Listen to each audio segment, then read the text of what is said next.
There we go.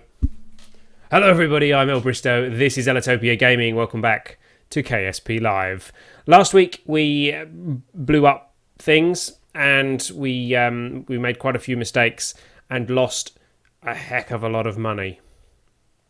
We were trying to build a space plane to complete the contract that we have up here. Not that one, that's an orbital station. Here we go. Conduct generic surveys of Kerbin near this zone thing. Laser ablation, core samples, laser ablation. We were building a plane. Well, I think for 2 weeks now we've been trying to build a plane to do this mission, and we have been failing. But I've been having a look at something off camera, off the stream, that I think might just be able to do the trick. So let's have a look at that. Let's head into the space plane hangar. When it decides it wants to load. There we go. Oh, yaha, there we go. Right, load. The S05E16-1P. This being episode 16 of season 5 of KSP Live. And here we have the very sleek and at the same time very ugly looking S05E16-1P craft. This thing I have done one test flight of, and it actually flies surprisingly well. It has the laser ablation thing on this end, and it has the... Ooh, let's get closer. Has the core sampling drill thing on this end. This thing takes off very, very rapidly. It flies pretty rapidly. And it's kind of stable. Which is good. It didn't actually take too many iterations of this to get it right, although I'm glad I didn't do it actually in the live stream, because that would have taken quite a long time and wouldn't have been very interesting for you guys to watch. So this is what we've ended up with. It doesn't, although it has a cockpit, it doesn't need a pilot, which is handy because we don't have one. We have no Kerbals. They're all committed at the moment. They're all off on contracts in the space stations, which we might have to come back to a little bit later in the stream. So we have a probe nose cone on this, which does the trick for us instead. So we are going to take this thing straight out to the runway. Look at those engines. They're very pretty. Very pretty. Oh, one thing I forgot though. I was working on action groups. I've tied an action group to the RCS, but I added some engines here. There we go. The reverse thrust is attached to the RCS button, which is R. So these things will switch into reverse thrust on command, which is going to be quite handy. So we're going to save that. We're going to take it out to the runway and see if we can take this thing to our destination, which is kind of on the other side of the planet. So the issues that we were having last week, we crashed a lot. We couldn't get the planes to fly fast enough and high enough. This thing doesn't fly particularly high, but it does fly faster than the other attempts, and it is somewhat more stable. Let's stick the brakes on straight away. You can see as it sits kind of resting, it is slanting upwards. The nose is pointing up, and that kind of helps with the rapid takeoff situation. Let's put the thrust at 100% and we'll put on the SAS. Let's jump to the map, which is going to put our thrust back down to 50%, isn't it? That was a waste of time. Let's go for activate navigation here and then go back here. There we go. I didn't put our thrust back to 50%. Okay, that's not too bad. So here we are. This is the S05E16-1P. And well, I'm quite pleased with it. I'm quite pleased with how it's turned out, and you will see why in very quickly. Let's have a look at it from this angle as we take off. We have our thrust on, we have our SAS on. We are going to take the brakes off, and we are going to fire the engines now.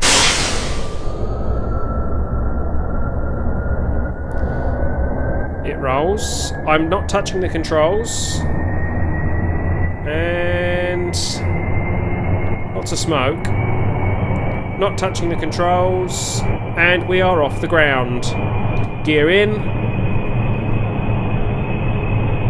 and we are going pretty fast. Now we're going to have to reduce the thrust because at this altitude we travel too fast too quickly, and we meet the G-force of the atmosphere pretty easily. But what we can do is, what's that all the way out there? There's some debris or something out there that we haven't recovered. What we can do is we can pull up like this,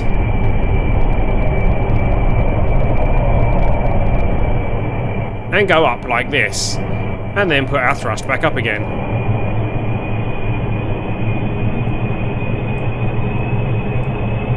And there we go. Not quite 90 degrees, but we can go up pretty quickly.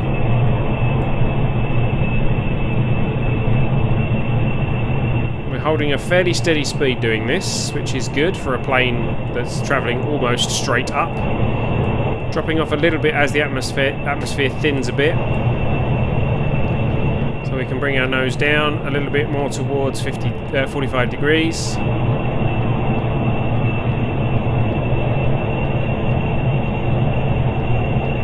Go. And there we go. That's we're speeding up now, only slightly, but 164 meters a second upwards is not too shabby. And this thing will fly quite comfortably at about 10 kilometers without too much difficulty. So let's come down, there we go, and we can speed this thing up. There we go. Let's turn a little bit.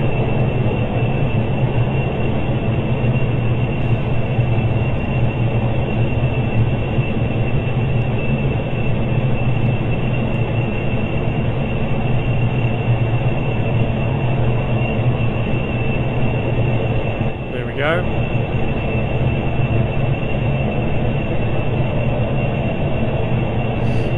So, nose is above the horizon, travelling towards our target. We are still going up.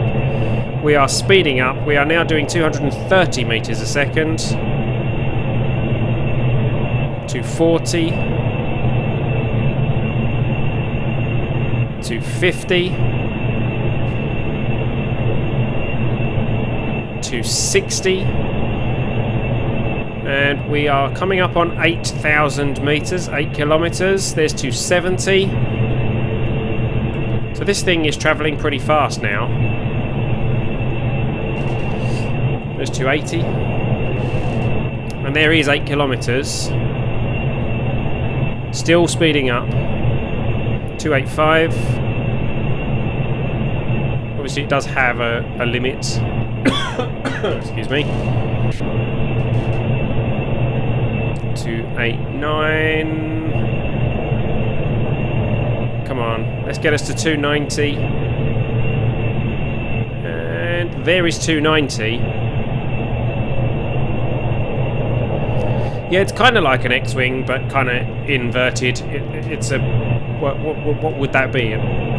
It's not an X. It's a diamond wing. Yeah. Something like that. We've got a couple of batteries in there. You can see these are the air intakes. We've got a couple of batteries in. We've got a battery there, battery the other side. This is an air intake here, which incidentally looks like it's the wrong size. That's funny. A flat wing. Yeah, it's a flat wing. So we've got. This is the drill, the core mining drill. We've got 4 engines on the back, 3 different sizes of the same engine, obviously done with twig scale. There is only one of these engines in the game, which is this size, so I've shrunk them down for these, just so that they suit the wings a little bit better. Lots and lots of wings. You can see all the joins of the wings here, which wasn't ideal, but, you know, it works. lost a little bit of speed as we've gained in altitude. Sorry, my nose is playing up a bit. Lost a little bit of speed as we've got up a bit higher because, you know, physics. I'm going to bring the nose down a little bit. As we're speeding up, the nose is being pushed up very, very slightly by the aerodynamics of it, because it's been kind of built with a backwards slant slightly. But there we go. This is kind of level flight. We're now at 287.7 meters a second, still climbing slightly just towards the 10k mark. But we've travelled quite a way already, and I bashed the microphone. I must stop doing that. We've got a long way to go though, so we're going to do this at accelerated time, and watch what this thing does in accelerated time. Let's go. 1, 2, 3, and 4. And there we go. That's what it does in accelerated time. Absolutely nothing different. It's flying absolutely fine. It's actually a little bit faster because the nose dropped very, very slightly. So we can fly quite comfortably at 4 times. Smashing the microphone like a boss. Yes, indeed. A rhombus wing. Okay, yeah, that's a fairly good description of that shape. And there we go. Our nose is raised up a little bit more again, so we're still going upwards, even at 4 times speed. What's that? Is Minmus? Hello, Minmus. I don't know if you can see that on the stream. Little dot up there. So, well, there we go. So if we put the map on, you can see where we're going, and we're travelling pretty fast across here now. Still squeakier than a tortured mouse. Oh, yes, the engines. Unfortunately, there's not much I can do about the engine noise. They is engines, and engines. Those engines make that noise. Real jet engines do make that noise as well. It's just that generally you're inside the aeroplane and you can't hear them. Oh, okay, I didn't do that quite right. I put the nose down just a little bit, and well, it went down a lot further than I intended. Okay, let's come out of 4 times speed while I correct that.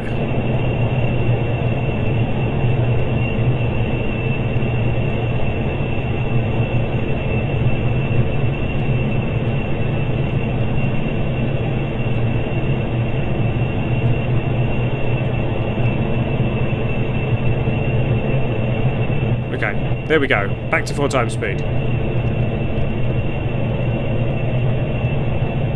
So, what you'll find is, as we're flying, we'll get to a certain height, the engines will lose some of their power, so we'll slow down, and the nose will drop, and so we'll drop a little bit. And then as we drop, the atmosphere gets a bit thicker, the power picks up a little bit, we speed up slightly, and the nose comes up, and we go. So you'll find that we kind of do this a little bit during the flight. If you watch the altimeter,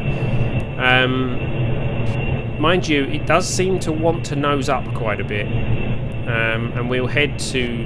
It will take us to like 11-12 kilometers before it slows down so much that the nose starts to drop. But it definitely will kind of do this a little bit while it flies.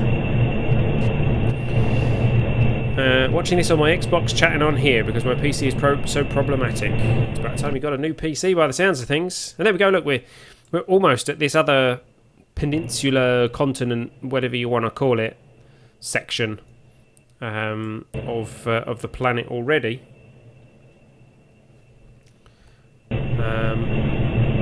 Obviously, the big issue with this is going to be, can we stick the landing?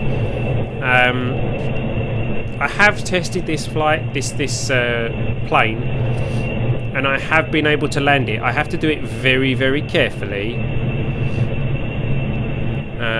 Hey there, Porsey. Welcome, welcome. Yes, we have to land this very, very carefully because it's a little bit twitchy on the landing. But if we do it gently enough, it will kind of glide down, and we can stick it in reverse thrust to slow it down. and everybody's happy. So, but it's unmanned, so if it does go bang, we don't lose any Kerbals. However, we don't really have the funds for it to go bang, so we kind of need this to land, you know, on the ground without going bang. So we'll see how that goes when we get there, I think. We're raising up just a touch more than I'm comfortable with. Let's see if we can... why does it do that? That's with the sensitive controls option on. You just tap it and your nose goes right into the ground. Come on. Pull up. There we go. No. Come on.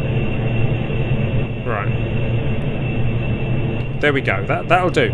I do want us to lose a little bit of the... no, it's dropping right down. We'll see how that goes. We'll see if that recovers. Because we're at 11.5 kilometres, and I don't mind us losing a little bit of that altitude if it means that we gain a bit of speed.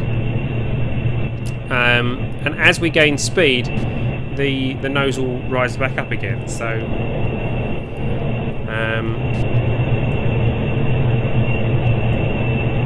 we are drifting to the right slightly, aren't we? All the planes that I build, I don't know why, all the planes that I build, as you're flying, they tend to tip over just to one side.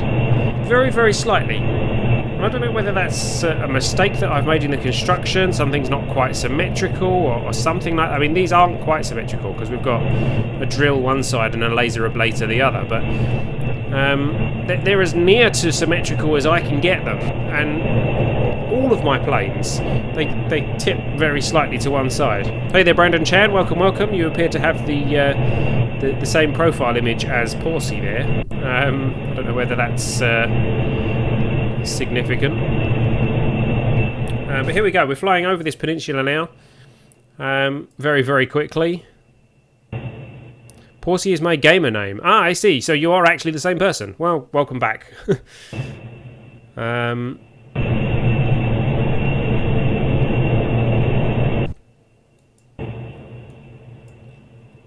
So, I mean, still a long way to go.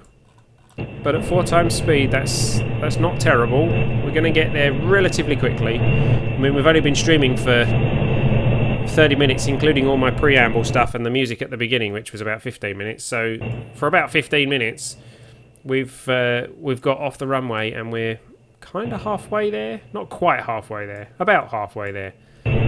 So that's not bad. Let's see what we can do about that. There we go. Is it going to settle nicely? Yeah, it is. Okay. Managed to do that without coming out of accelerated time. So we're cruising quite comfortably at just under 12,000 metres, 12 kilometres. Looks like we're heading up to 12 kilometres. I'm not touching the controls, by the way. I'm totally hands off at this point. This is the plane and the aerodynamics doing it all by itself. And this is at 4 times speed. 12.3 kilometres. We are slowing down now though, so the nose probably will start to drop. And we will start to come back down.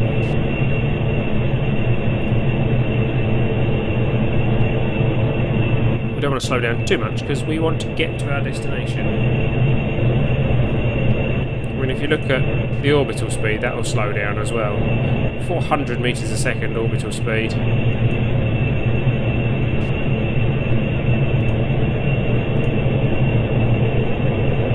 But we're heading in the right direction, which is good. We are heading for our target, which is good.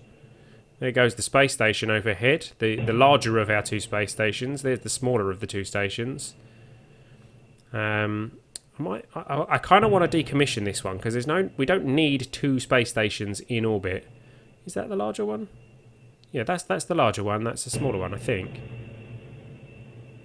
Where is it? I don't remember now. But yeah, we don't really need 2 space stations in orbit. So we might send up we might send up a craft to recover the Kerbals that are on that station, and then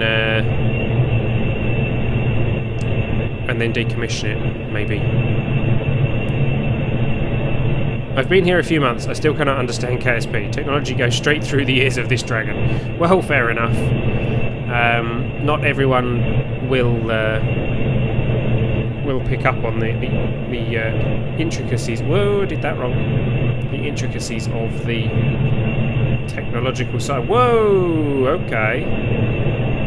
That didn't quite go to plan. Doing that at 4 times speed was not particularly clever. Right, let's come out of 4 times speed for a moment. Let's level ourselves off. Small corrections go very wrong at 4 times speed.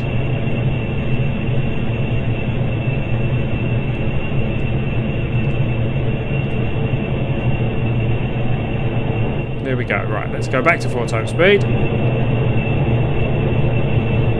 I may understand it whenever it comes to Xbox One. Well, maybe. Maybe you will. Hopefully you will. Oh, is that land? Is that land I see before me? How are we on the map? It is land. It's that little outcropping bit down there. Here comes the other space station overhead. Overtaking us. Yeah, so we can see that just out of the side windows here. There that goes.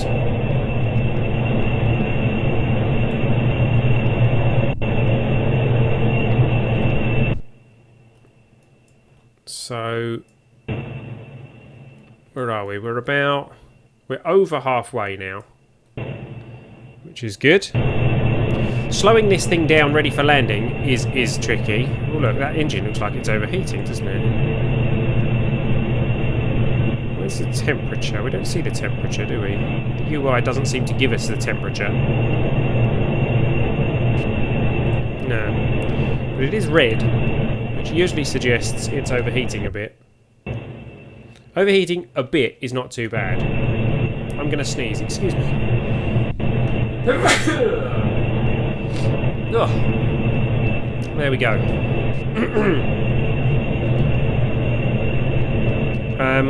What was I saying? Yes, overheating a little bit is not too bad. I don't mind it going red from heat, as long as it doesn't start making a noise and going bang, which is also a noise. Yeah, we're okay. We're good. Back up to 12.5 kilometres. And slowing down. No problems with air intake though. These things are quite happy with the air they are intaking.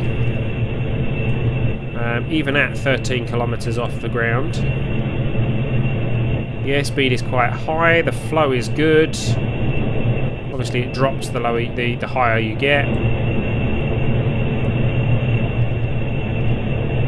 But yeah, I'm quite pleased with this little craft. It's gone quite well. I mean, the nose could have been a little bit prettier. You know, we could have had like a pointier nose or something like that, but it's got fuel in it, so although we didn't really need the fuel, but I used it for weight balance to bring the centre of gravity forward a little bit, because the centre of lift was quite a way forward with all these wings and things. But I needed the wings for the lift. We're at 14 kilometres. I didn't know this thing could reach 14 kilometres. We're only doing 170 metres a second though. So let's drop out of 4 times. Let the nose drop a bit.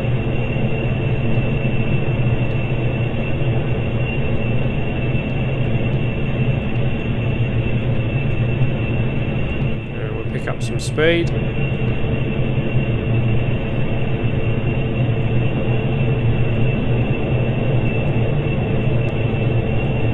Controls are a little bit funny, as you can see.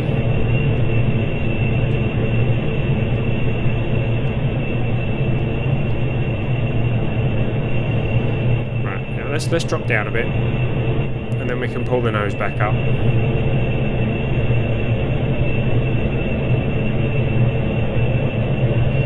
By which time we'll be travelling somewhat faster.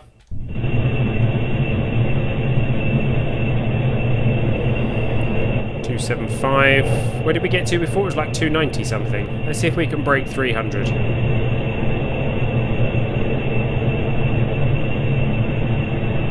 There's 290, 291, 292, 3, 4, 5, 6, 7, 298, 299, 300 meters a second. There we go. It looks like the engine's from the Star Destroyer in Star Wars from the back. It does kind of a little bit. Maybe that's kind of subconsciously where my inspiration came from. You can see as we're speeding up, our nose is lifting as if by magic. Or perhaps physics and, you know, aerodynamics. Let's pull the nose up a bit. Go back to roughly level flight. Don't mind us going up a little bit. There we go, back to 4 times speed and see how that handles. Dropping still a little bit. We're at 9 kilometers now, but we're traveling at 298.5 meters a second, so that's not so bad. I wonder how fast this thing would fly at sea level if the atmosphere didn't slow it down. That would be an interesting test. As long as we're flying above about 7 kilometers, then the atmosphere doesn't kind of want to try and tear us apart. So at this altitude, we're okay to go as fast as we can kind of get it to go, but if we were flying at sea level, then the atmosphere would just be ripping us to shreds. Well, not completely ripping us to shreds, but it would be slowing us down and we'd be wasting a lot of fuel and not travelling as fast as we could be. But here we go. We are coming up on land again.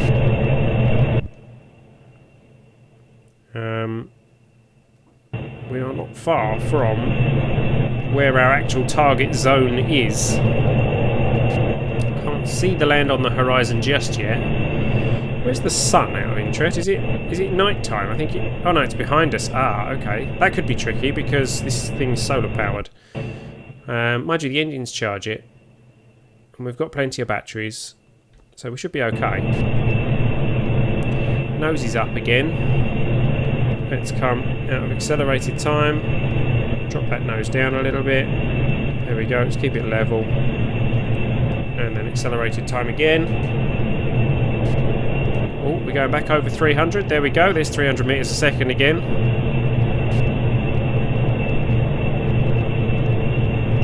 Do you know what KSP really needs? No. Oh, I can see land. What does KSP really need? Tell me. Yes, I can see land. There's land.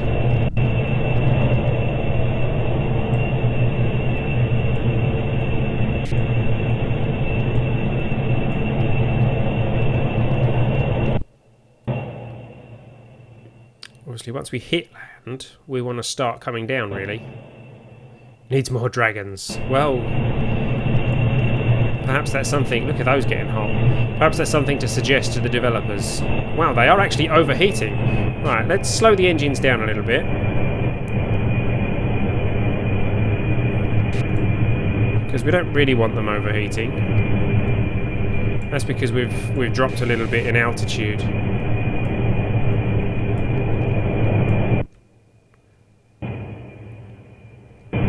So we're going to come down a bit. Whoa, okay, that's better. Let's come out at 4 times speed for a bit.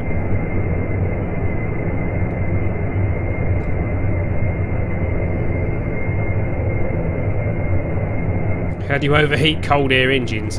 That is aerodynamic stresses, I'm afraid. They are cold air engines, but the heat of the air passing through them is what will overheat them. Obviously, the friction of the air passing through them will give them issues. Okay, so we're slowing down and we are descending slightly. we will probably need to descend quite a lot more than we are descending. Let's have the gear out, shall we?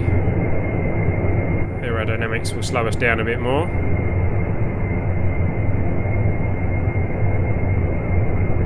We have got reverse thrust, of course, if we need it. But here we go, we are approaching land. This is our target zone.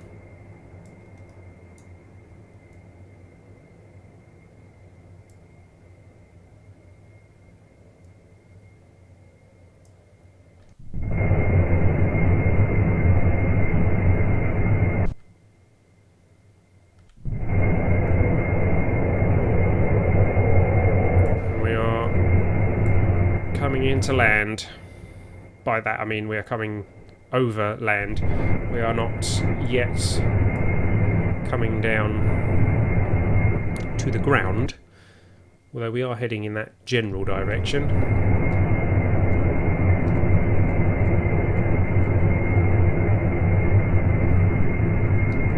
Let's get ourselves pointing a little bit closer at the target, because as we're approaching, obviously the target is moving. Because the planet is moving. No, I don't want to be going up. I want to be going down. There we go. Let's level out.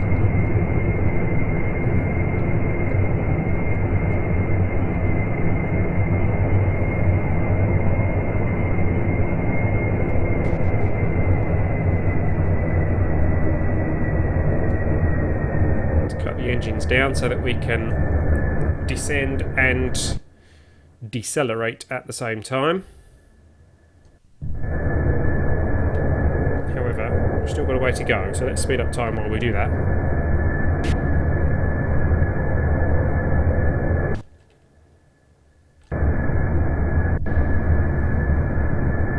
Down at 4.5 kilometers now.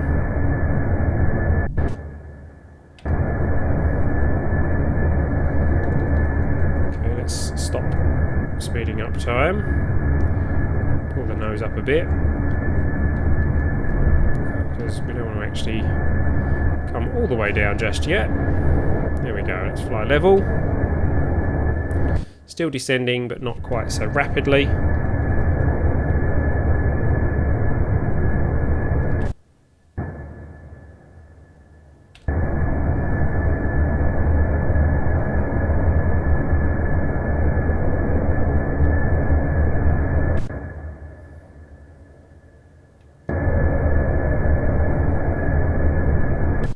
Looking good. 2,000 meters. Let's keep an eye out on where the actual ground is. It's quite a hilly area. Yeah, we are actually quite near the ground, and the atmosphere is pushing on us to slow us down now. As you can see, we're getting some atmospheric effects in here now.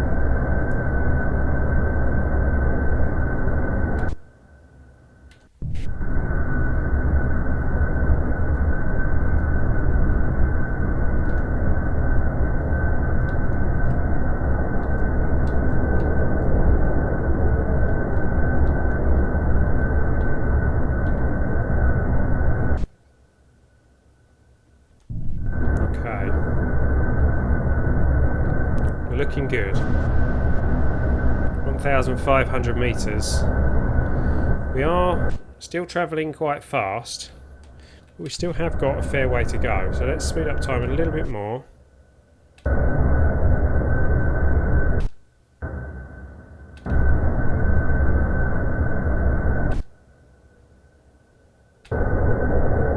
we go. Now let's reduce it down.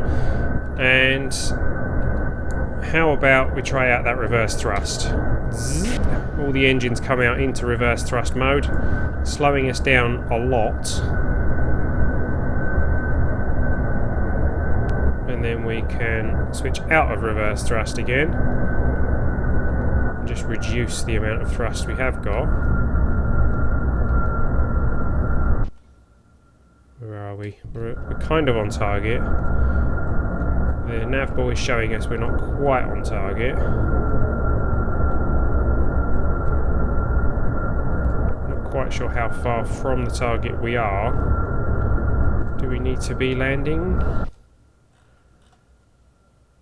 Not quite. Bearing in mind we need to land actually in the target zone. Well, we need to land near the target zone. Speed up just a little bit. Let's gain a little bit of altitude because we're a little bit lower than I would like to be at this point. Speed up just a bit. There we go. Okay, so let's come down. Once we're on the ground, we can work out exactly how far we are from our actual planned target.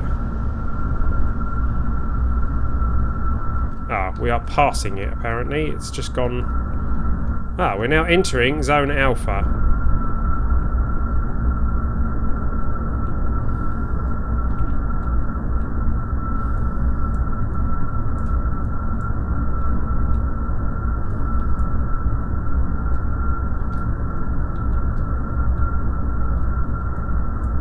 Look at this thing flying at like 40 meters a second.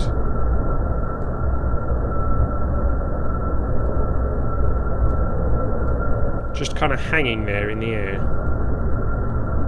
Let's come down and then we'll turn around and find out where we were supposed to be. Let's put the brakes on. Whoa! That was a bit bumpy actually. Reverse thrust.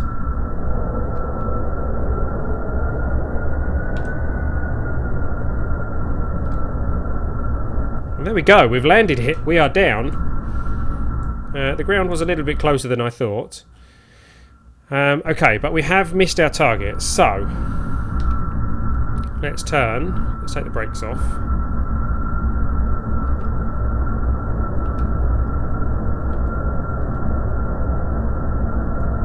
Let's turn very carefully until we are pointing at our destination.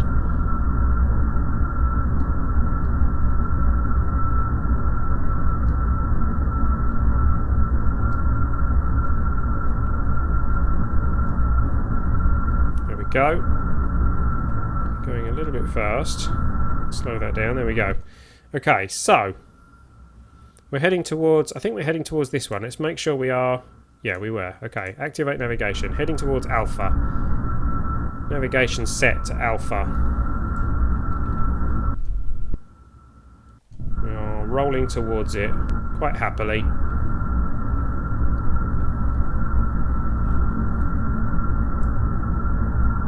Bear in mind, this is effectively a drone.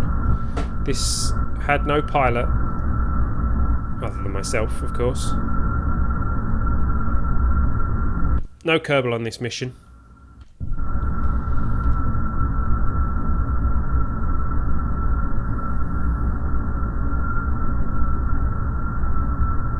We've still got over half a tank of fuel left, which is pretty good.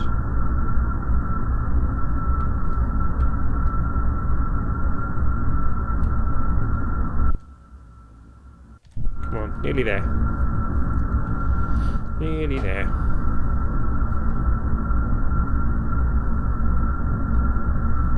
Thankfully, it's a nice open, flat area. Flattish area.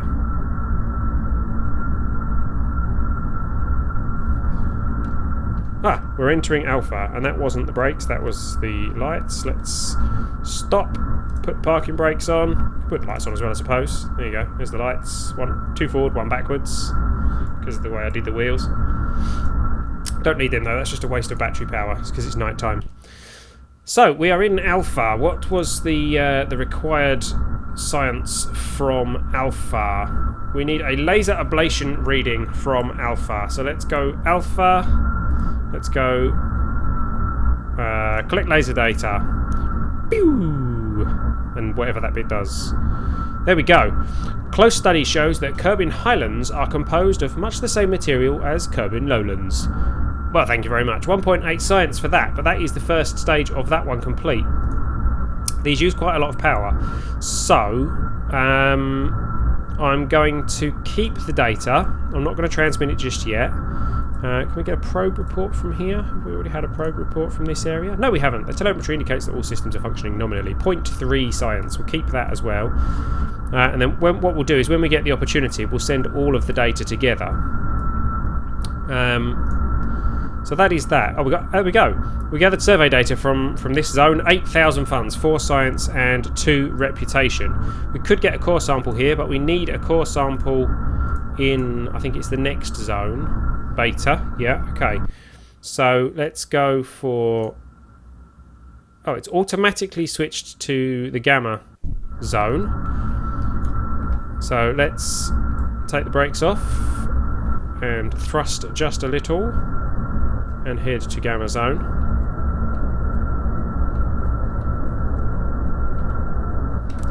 And we'll cut the engines and let it roll. There's the moon. I see the moon. Hello, moon.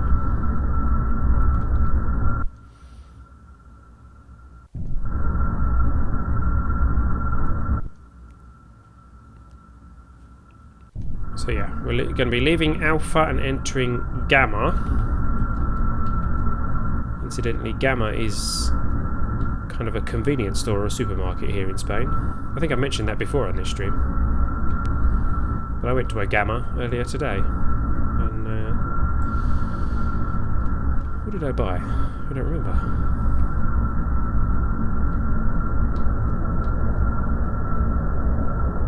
I bought something. Something food related.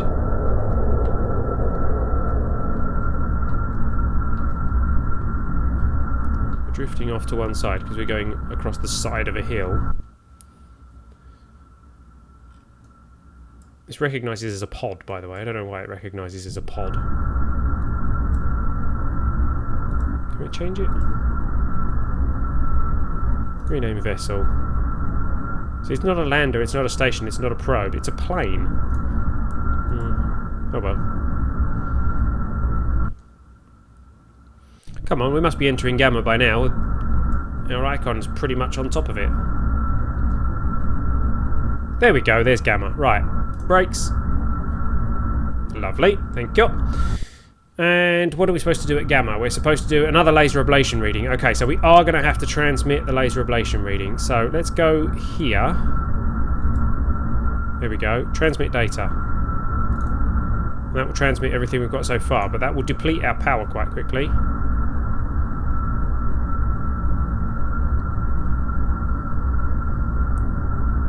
Okay, the surface scan was sent. So we're going to take another laser data from here, which is also the high lens still, I believe. Yeah, so we don't get any extra science from it, but we do get the completion. Let's reset that. Oops, we get the completion, which is 8,000 funds, 4 science and 2 reputation. So that's Alpha and Gamma done. So we now need to head to Beta, which is the last one. Brakes off, engine on. And let's head to Beta.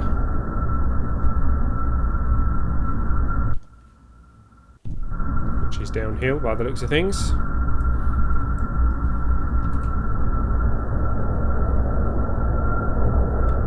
Let's try this a bit faster.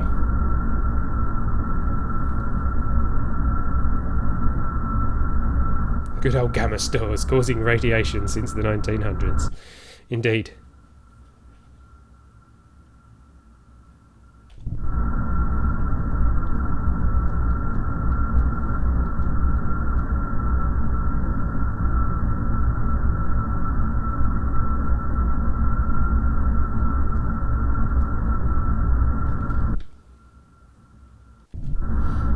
Yeah, man.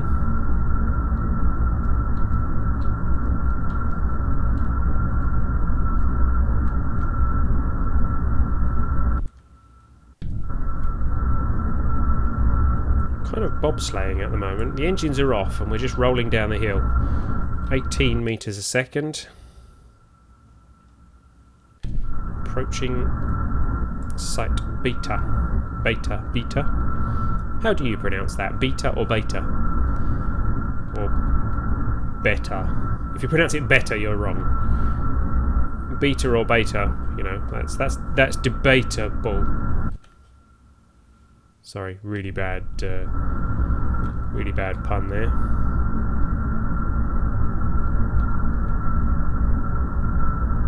Aha! We are in beta stroke beta.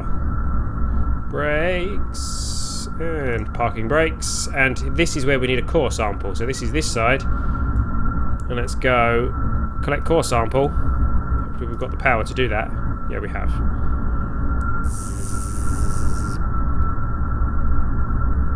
And there we go, there is a core sample. Given enough time, the incubator will surely be bursting with plant growth from this sample. Keep that data. And there we go.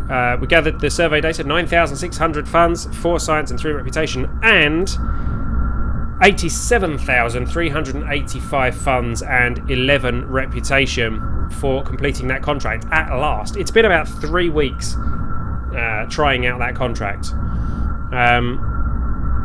But there we go. That is that contract complete. What I'm going to do, I'm going to shut down all these engines.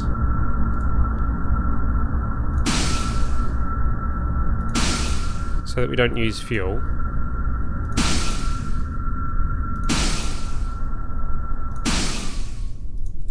I should have maybe added a, you know, a key press for that to shut down all the engines. You don't generally need that in a plane, though. What does this button do?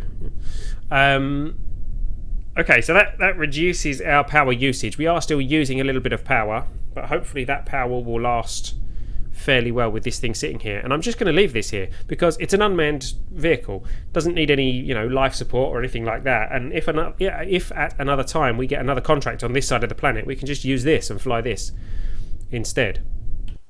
So there we go. I'm going to leave it there. It's got a little bit of science stuck in it from that core sample, which I haven't transmitted, but I'm not going to transmit it just yet because I want to save the science. Maybe we'll come back. I want to save the power, rather. Maybe we'll come back to it when it's daytime, and we can do that. So there we go. That is the S05E16-1P plane, which has successfully completed that contract, and it has like more than half the fuel left, so it probably could go right the way around the planet. It would take a while. I don't know. No, maybe not. That was not half the planet in any way, shape or form, was it? That was like a third of the planet. So yeah, maybe it wouldn't get all the way around the planet, but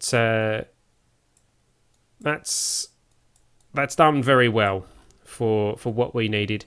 If we did want something that would go right the way around the planet, I'm guessing that would be an actual space plane, and we would send it to space and do it that way because it would be far easier and far more fuel efficient. But there we go. So let's let's do that actually. Let's go back to the Space Center and see where that leaves us now, because we were very, very tight on funds at the end of last week's stream. We had 35,000 funds left after all the crashes from last week. And where are we now? 121,163 funds. Reputation is about 40-ish. And 68.9 science. Not bad. Certainly better than it was. Other contracts that we have. Build an orbital station around the moon and conduct an orbital survey of the moon. Now, we did try the orbital station around the moon. Was that last week? And that didn't go particularly well either. We got anything going on here? Orbital spacewalk near Minmus. Position a satellite in a polar orbit of Kerbin. What will that give us? Ooh, that's quite good on funds. I don't think that would be too tricky to do. Rescue. Build an orbital station on a solar orbit. Yeah, I don't think so. Whoa, that pays a lot of funds.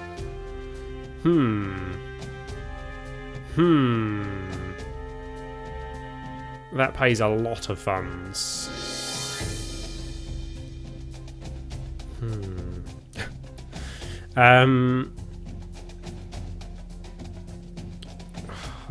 That's tempting.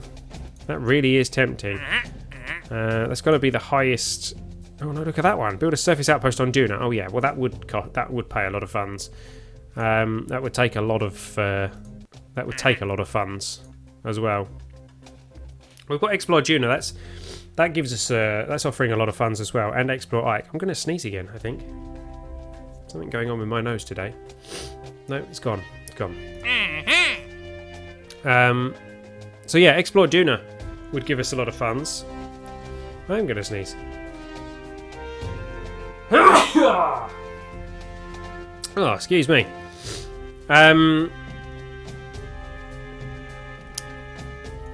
The problem is we don't have any Kerbals at the moment, so we need to bring back some Kerbals. Position a satellite in a polar orbit of Kerbin. Unmanned probe. Have a resource survey scanner on the satellite. Okay. We could probably do that for some funds. See, an orbital station around the moon is going to cost us a bit.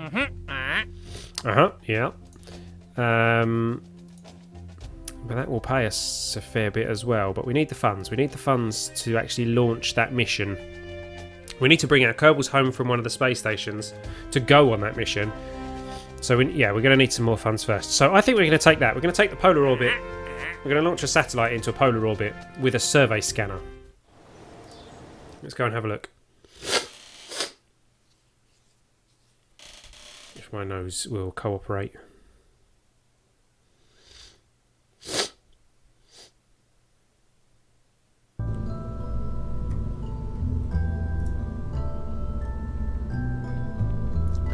Okay. Now, have we built... We have built probes before, haven't we? The Mighty Minnie Mouse was one of them. Mighty Minnie Mouse 3 went to Minmus, I believe, didn't it? There it is. Now that's got a lot more than we actually need on it. That is the survey scanner. Is it the resource survey scanner? Is that the one it actually wants? I think it is.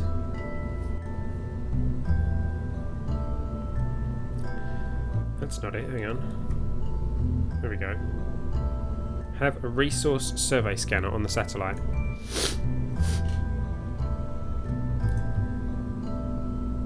Which one is that?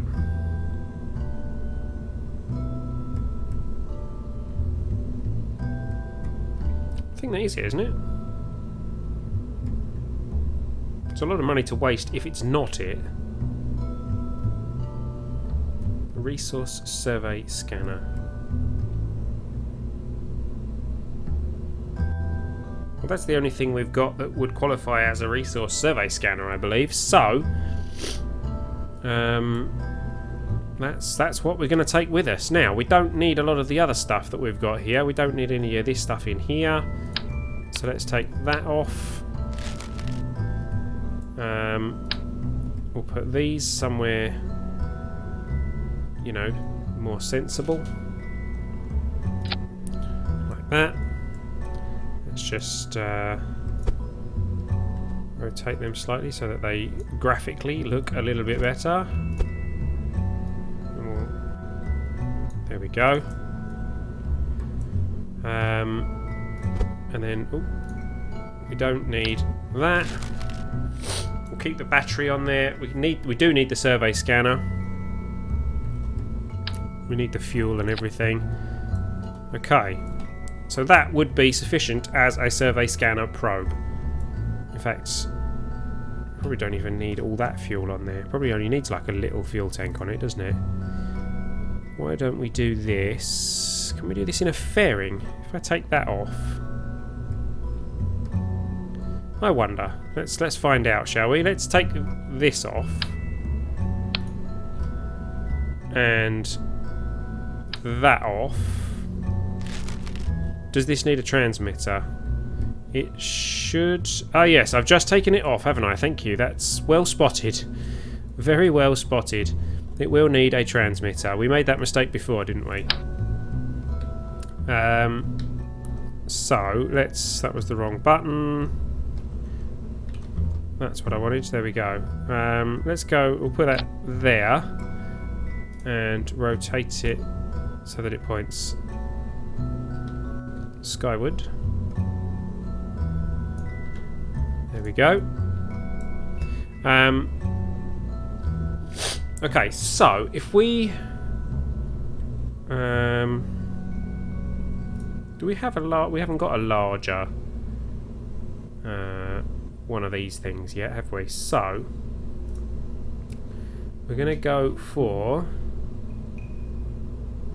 a 2.5 meter fairing, which will go there like that, and then we'll go quite happily over the top of this. However, oh, that didn't work. We actually want to reduce the amount of fuel in this thing first. So let's take that section off. Take this section, this whole section off. We'll put a little bit of fuel in it, like one of those. And it only needs a little engine as well. So we could use one of these guys. There we go. Like that. Very dilly little probe with a great big scanner on the top. That has 1,285 meters a second of delta V on its own, which is pretty good. So then we'll put that on there. I'm going to have to go and blow my nose in a moment. Let's go like that.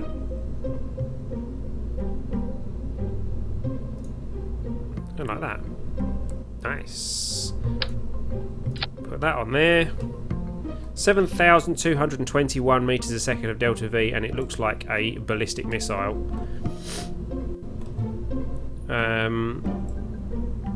As opposed to another kind of missile. Is there a kind of missile that's not ballistic?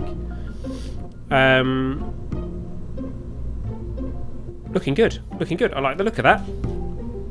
7,221 meters a second of delta V should be ample to get this thing into an orbit. We need to give it a name though. So this is, oh, hang on, that's the Steam chat thingy. S05E16, and that's not in capitals. S05E16-2, because the plane was 1, and it doesn't get a dash P because it's not a plane. Let's move it all down a little bit. Not in the ground, but there we go. And there we go. That thing should actually launch pretty well, I think. So I'm going to save that. And before we take that out to the launch pad, I'm going to go and blow my nose because I'm sniffing like anything. I'll be back in just a moment.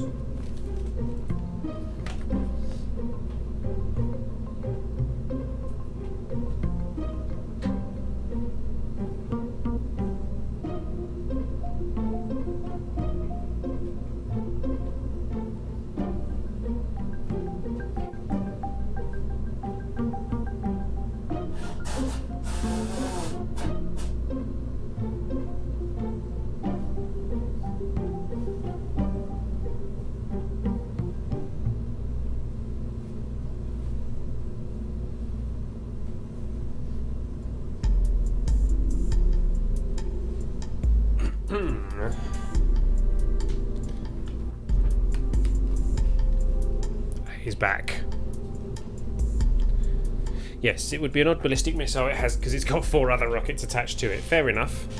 I shall take that. I shall take that comment on board. Okay, so this thing has parachutes. It has solar panels. It has the survey scanner that we require. That was the only thing it required, I believe. Unmanned probe. Reach the designated orbit. Yeah, that is everything it needed. So, is everything correct as far as the pipes and things are concerned? Let's check. That one goes off first. Yes. That connects to that. That one goes off second. Yes.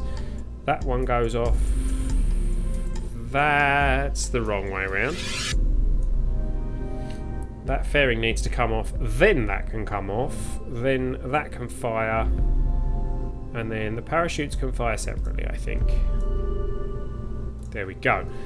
There's no parachutes on this section, and we do kind of want that section to be recovered on this occasion. So I'm going to put some parachutes on that section. These ones. Let's put quite a number of parachutes on it because it's quite large. Let's put them in the right thing, and let's set them to 0.55 minimum pressure, which is what we do. Are these all set to 0.55? They are. And they are. Good, good. These are set to whatever we set them to. Well, they're set to 0.55 as well. We don't actually really need that because we can set this to whatever we want, but mind you, it kind of makes sense for it to be on 0.55 as well. Yeah, okay. So there we go. We saved that, and we're going to take that out to the launch pad. Oh, hey there, Samori. Welcome, welcome. Yeah, snuck in at the back there.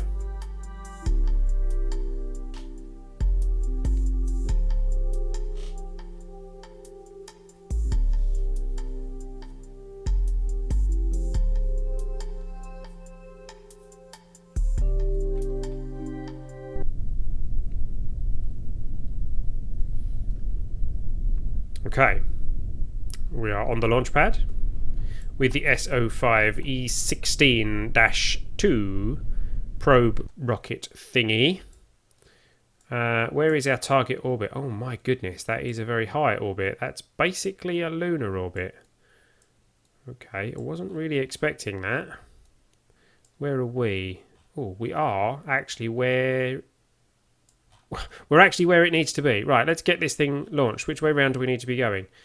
We need to be going north. Like now. So, that was convenient. SAS is going on. Throttle is going to 100%, and we are launching this thing in 3, 2, 1, go. We're away. We're away pretty fast. This thing's a lot lighter without all that sciencey stuff on it.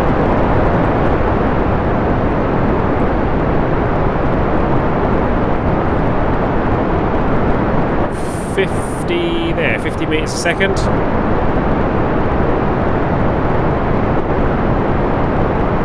And 1,000 meters altitude. Let's give it a little bit of a nudge towards north because that's the route we're going to be taking. First set of engines are about to come off.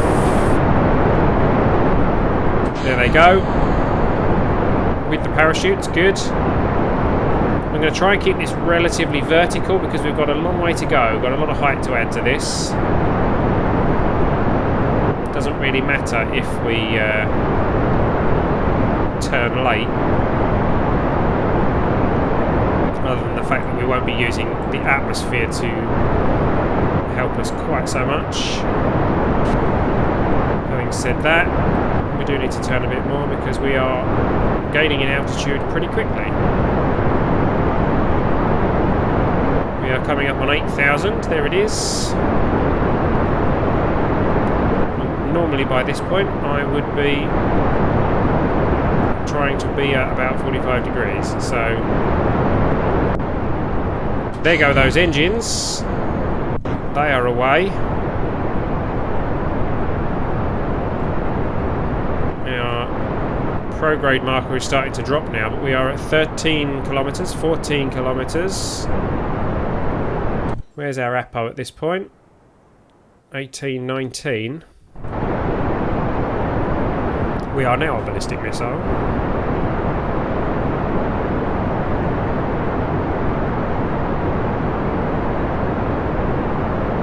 Yeah, my prograde has dropped a bit too quickly. I've made that mistake a couple of times actually. But we're looking good. We're looking good. Lots of fuel in this stage, so we should be okay. Oh, what's this? Oh, they're recovered stages. Recovered. Did go the right way, didn't I? Yep, good. Oh, more recovered stages. There we go. Lovely, lovely. APO is at 37. Let's bring our nose down a little bit.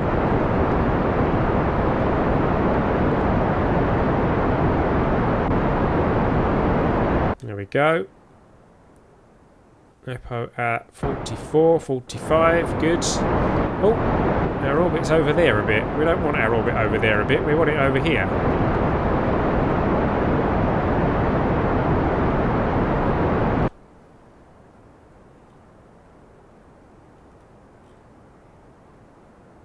Apo at 53.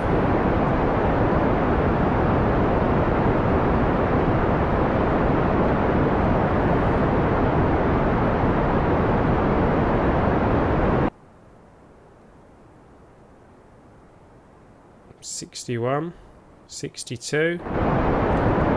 Slow things down a little bit.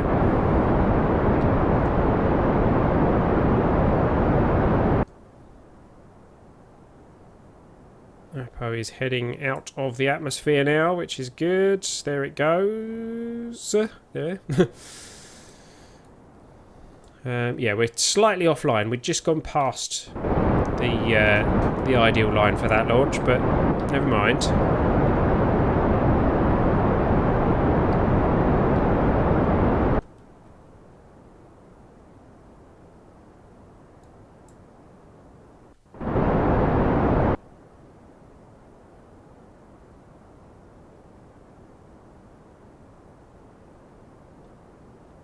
Apo is at 89, 90.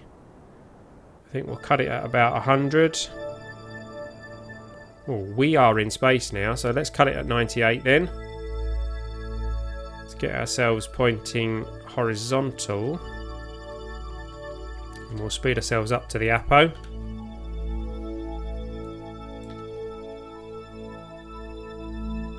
Like so. Get ourselves pointing back horizontal again. And burn. Let's get ourselves properly in orbit. And we'll start to push that orbit up towards the target altitude, which is actually 8 million meters. That's quite a lot.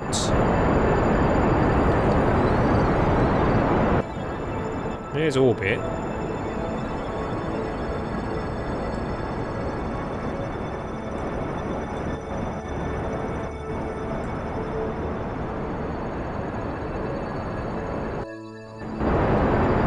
Sure quite how this is going to go, because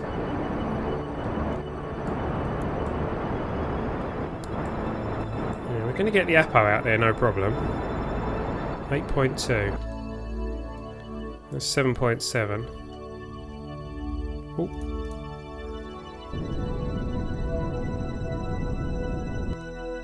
There you go, 8.193.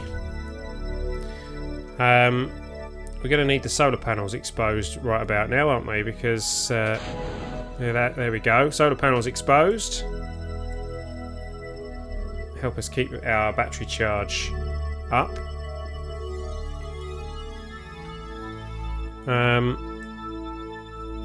It's very high for a survey scanner. I don't think a survey scanner actually works at that altitude, which is interesting. So we need to go to that Apo and burn the peri out. But do we want to fix the... I think we do, don't we? We want to fix the... Let's try it. Let's put a maneuver node in there. And it's this one. Right, that's an 8-second burn. 294 delta V. Yeah, I think it's worth doing that now. Because it will make the other burn easier later.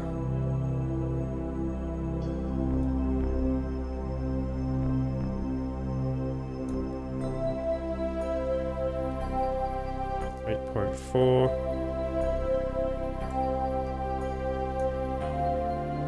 8.2 8.1-ish. Yeah, there we go.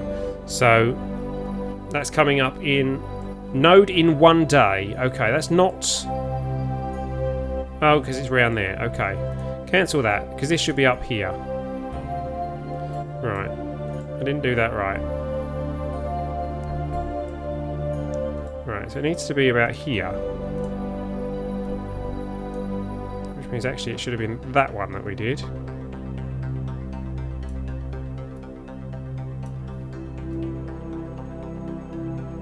See, that's pushing us right out there somewhere. So actually what we should do...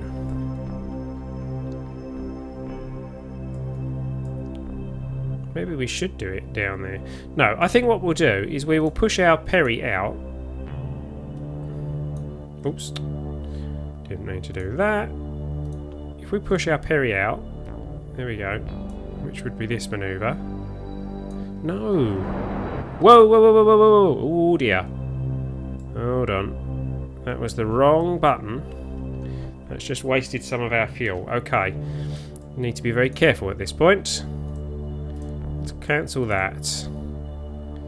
That could be a problem. Right, let's try and do this the way I'm meant to do it. Add manoeuvre. There. Pushes the Perry out. That is like an 8-second burn.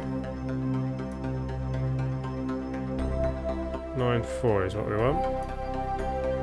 Right. And then here somewhere, we would do a second manoeuvre. 335. Yeah, that would be really easy like that. Okay, so we'll do the burn to push the periapsis out.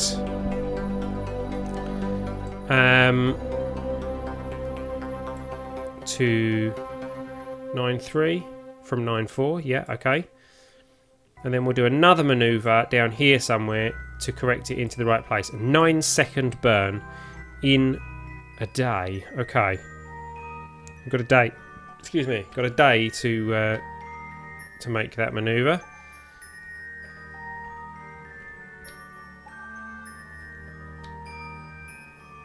If this works, you would have saved the space agency by the skin of its teeth. It wouldn't be the first time. We've been in this playthrough. We've been in this situation, or a very similar situation to this before, where we are very, very tight on funds. There we go. Right, pointing at target. We are leaving Kerbin behind us. We are speeding up time.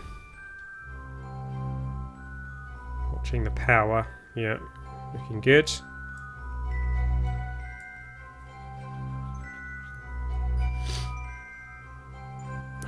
Itchy nose, goodness me.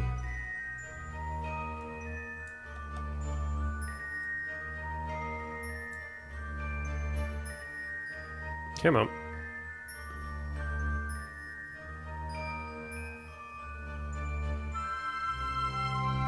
Okay. Slow down time. We don't really need the manoeuvre node, do we? We can see where we're going. We want to be burning prograde. And we want to do it until our periapsis is up at like 9.4 million. So, let's do that. Whilst at the same time watching our fuel, actually. We might run out of fuel here. Either way, I think we're going to be leaving some debris behind. Which is not ideal, but... What was it? 9.4.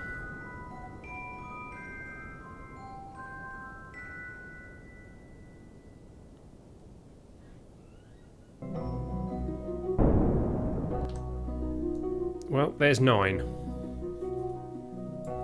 Okay, so now at the descending node, which will be there, we plan a manoeuvre to, not that way, this way, to correct this.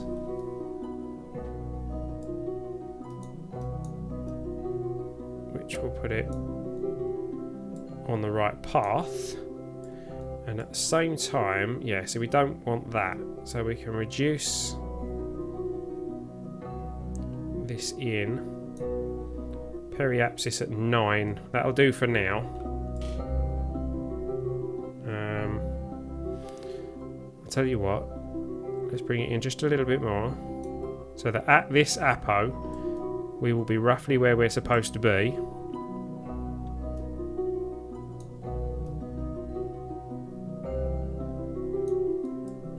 There we go. And then we can do a correction burn at the Apo as well. So this will be a 3-second burn, except it won't be. It will be more than 3 seconds because I'm going to do it slowly. And that's in another day.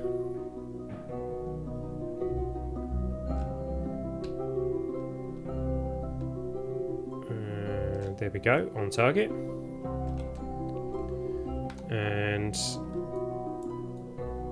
let's speed up time until we get down to that manoeuvre.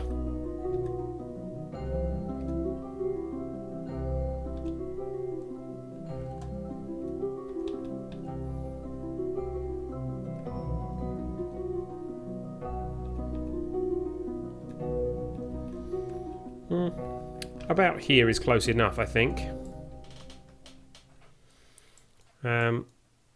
So let's close that off and let's try this bit of burn. Bring the light blue line in line with the dark blue line.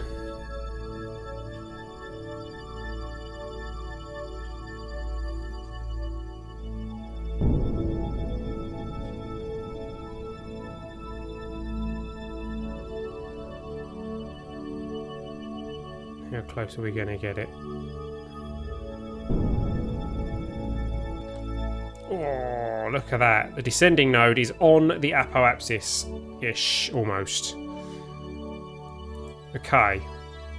So now, here is where we do our final correction burn to bring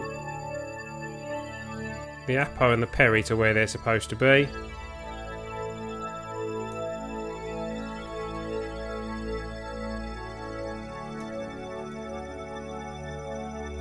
Which is about here.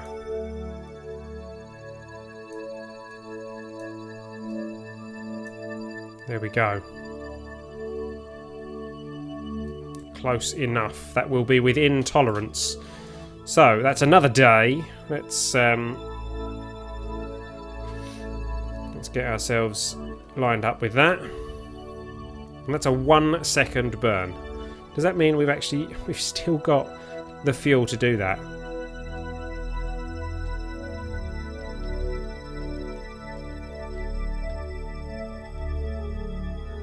I'm quite amazed.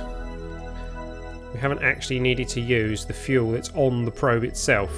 Right, speed up time, let's get to this.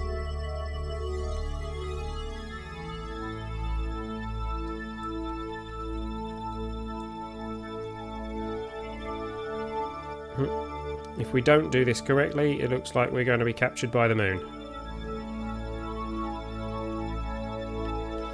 Okay, here we go.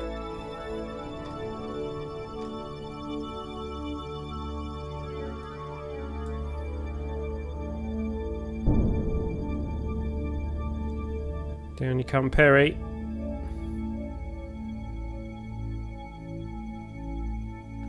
Look at that. Close that. Are we in line? We are in line. Maintain stability for 10 seconds. There is the contract. 102,966 funds and 13 reputation for putting a satellite in orbit. That's pretty good. We've still got a teensy tiny little bit of fuel left in that. All the fuel left in the probe itself. Out of interest, if we deploy the scanner, does it actually do anything?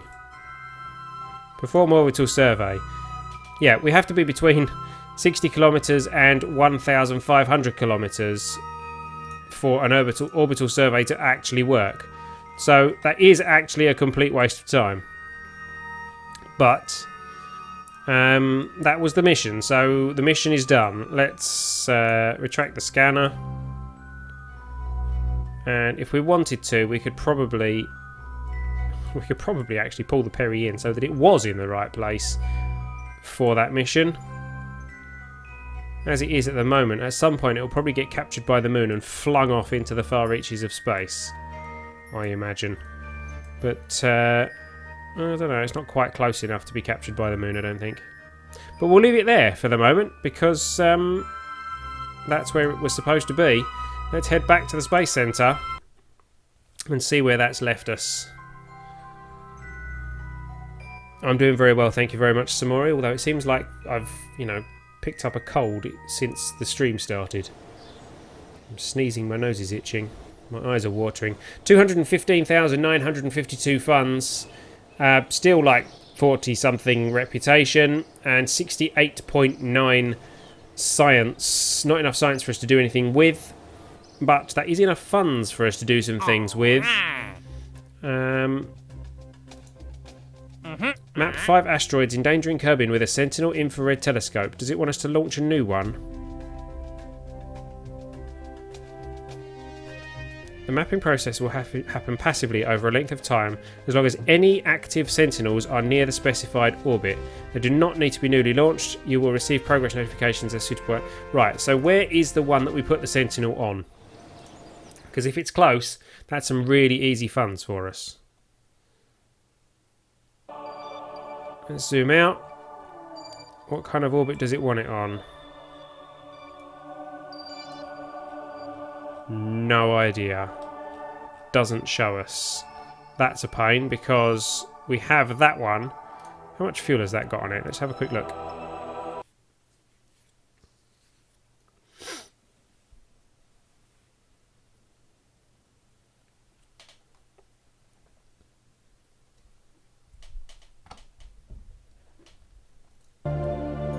Oh, it's got a fair bit of fuel on it. It's got this tank. Oh, that is all it's got, but... got an infrared scanner on this one. Oh no, that is the Sentinel scanner. That is the one... Right, okay. Well, it's got some fuel on it, so... we could, in theory, use this. If that fuel is enough to get it to the orbit that it needs for that contract. But I don't know. I mean, it might be an orbit out here, in which case we've got no chance with that particular probe. Or have we? I don't know. What's the penalty if we don't do it? Let's go back to the Space Centre and have a look.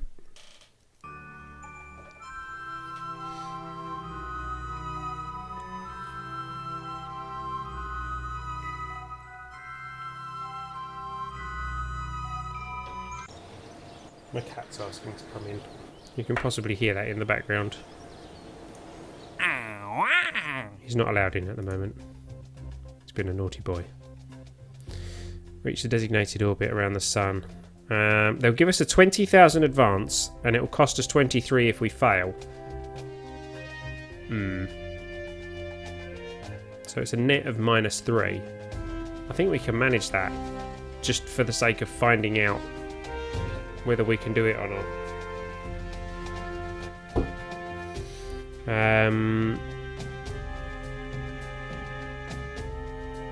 Anything else we could do here? Ferry tourists, surface outpost on Ike. Goodness me, they are getting adventurous. 1.3 million funds that they would offer for us to do that. That's a lot of funds. 465,000 advance. That's a lot of funds. I think I'm going to accept this just and risk it and hope that it's kind of close to where our existing Sentinel scanner is. If it's not, we'll see... what's this? Hold on. It would be much easier to track asteroids on Kerbin's blind spots from afar with a Sentinel infrared telescope deployed in a solar orbit near Eve. Eve's one out, isn't it? Rather than... No, Duna's one out. So is Eve the one that's one in? I've forgotten. Yeah, it is. That is Eve. Right, so it might be... This might be doable. This might be doable. Okay, I'm going to take this contract. I'm going to take this contract and we are going to see if we can use our existing craft to fulfill it. Because it doesn't... It says specifically we don't need to launch a new craft. So, accept that contract. That gives us 20 grand to start. Now let's go here and find out where that orbit was. Still doesn't tell us at this point. Let's... Is that it? Right, okay, that is it there. I think it showed me that before, didn't it? Right, let's fly.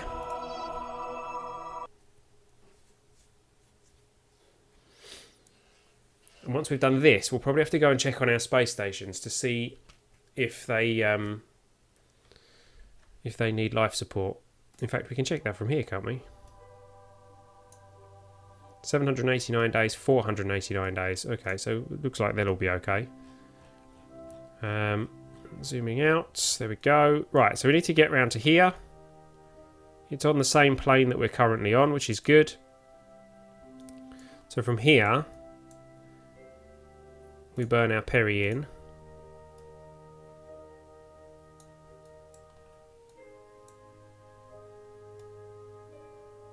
What do we need it to be? 10 billion. 10 billion 367. So we need to burn there. Okay. That's a bit strange. How is the Apo there and we burn to bring the Perry there? Okay. 10 million 367. 10 million 545.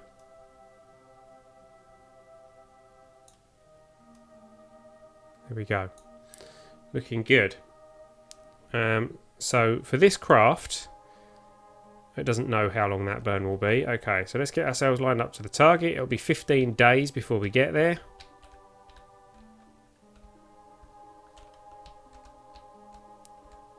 Good job we're not doing this whole thing in real time, eh? Speeding up. 10,000 times 100,000. Whoa, whoa, whoa, what's going on? Oh, we found some suitable asteroids.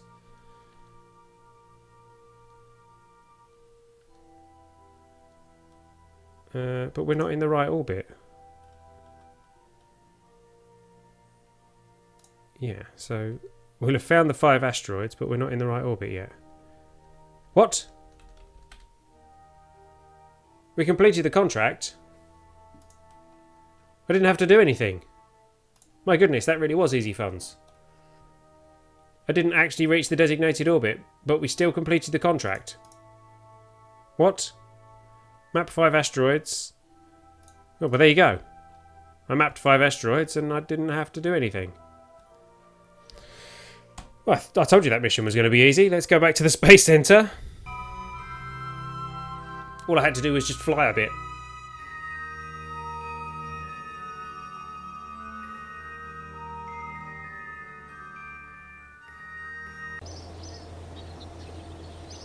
There we go. 290,258 funds.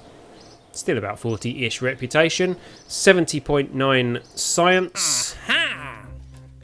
We're now being offered some pretty high-profile missions, aren't we? Map 15 asteroids.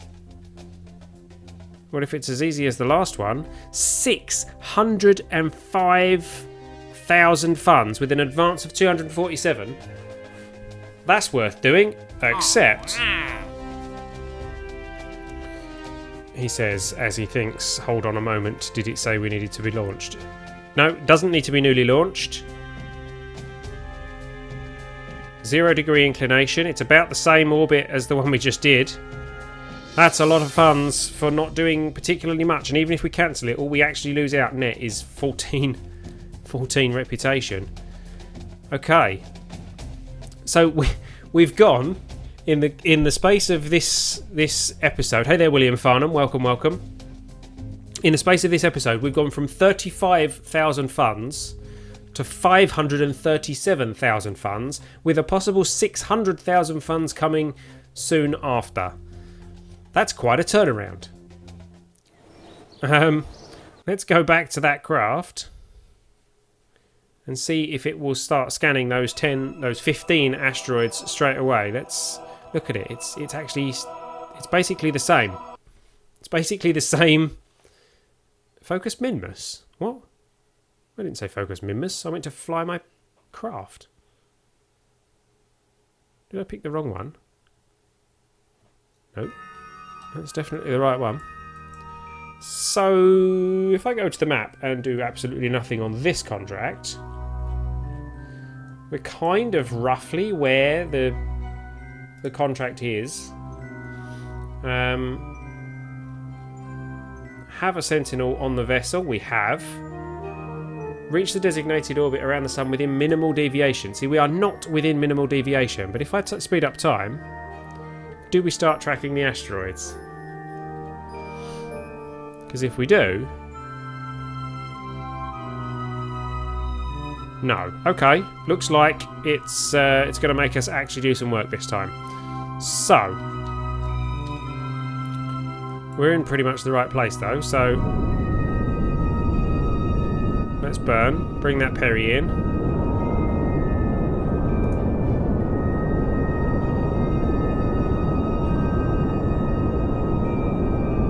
It's going to take 200 days to get to where we need to be on this one.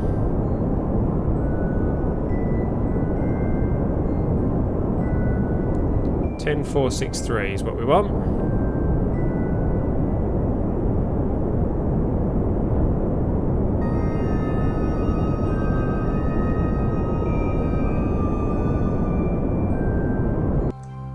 There we go. 10466, close enough. Still got fuel left. Fantastic. So, it's going to take us 175 days to get round to our periapsis. Does everyone have enough supplies for that? If we... yeah, everyone's looking good. Okay, so speeding up time. And we'll see if it actually starts picking up these asteroids for us on the way. There's one, there's two.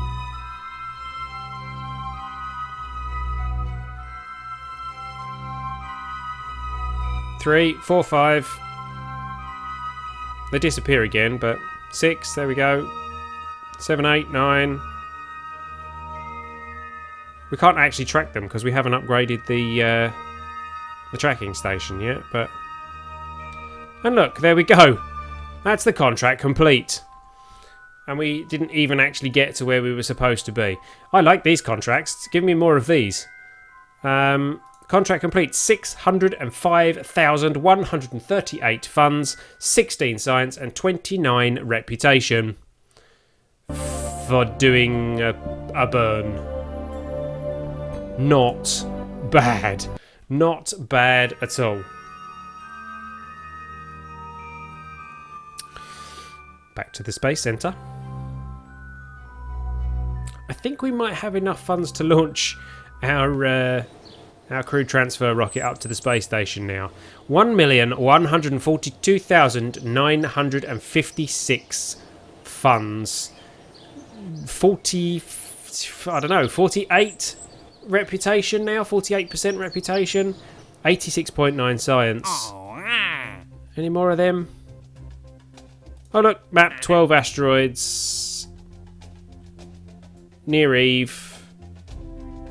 More easy funds, I think. Got 28 years to do it. 1 day to accept it. Build a new orbital station around Kerbin. Have 2,000 units of liquid fuel in your station. Now that would be a tricky one. Because we have to launch a fuel tank and then launch up fuel to fill it with. Perhaps something like that.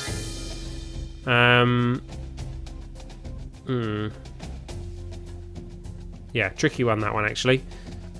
I'm going to accept that just for the sake of it, because we'll probably pick up that contract just accidentally. What we do need to do, we need to get these ones done. The new orbital station and the orbital survey of the moon. In order to do that, we need some Kerbals. And our Kerbals are currently on our space station. So, we have 2 on the E13, I think it is. Where are we? What's that? That's a satellite launch mission it's offering us. That's the 11, that's the 13. Okay, so the 13's the higher one. Let's find out where our Kerbals actually are. Assigned. So we've got 2. Yeah, we've got 2 on 13 and 4 on 11. So we need to send one up to 13 to bring those 2 home, I think. So let's go to Space Centre.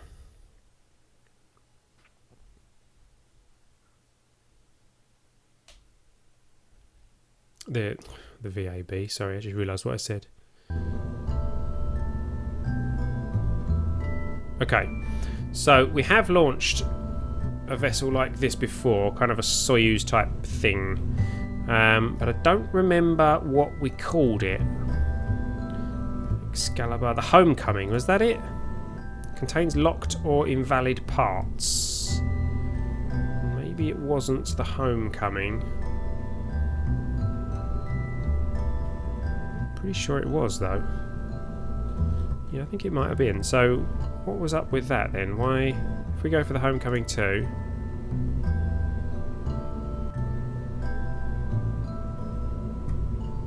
it's got a pod.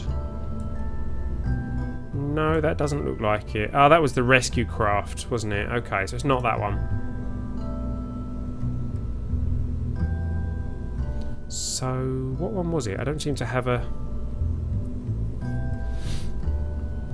I don't seem to have a craft preview of one. Moonhopper, Moonshot, Olympus... I don't think it was the Boss series. Let's have a look at Boss.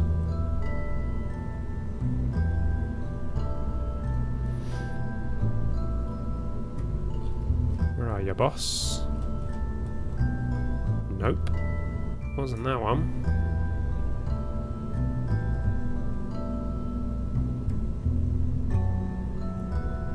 Was it the ESS-1A? No, it can't have been. No, wasn't that. That was our first station that didn't really work. Excalibur?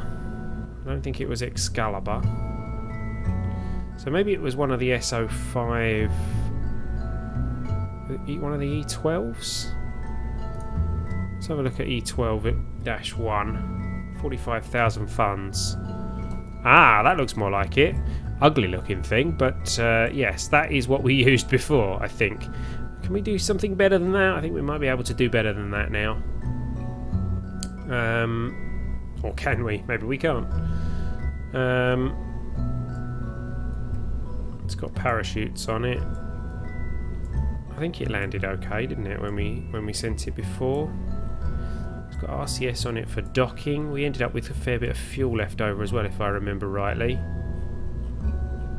Yeah, I think that's the one we used. It should get us to... Ah, no, did it get us to 13 or did it get us to 11? That would have got us to 11, which is the lower one. It should still get us to 13 as well, though. Now, we don't have any crew to pilot it though, so does it have... It has a probe which has got SAS on it, so that's okay too.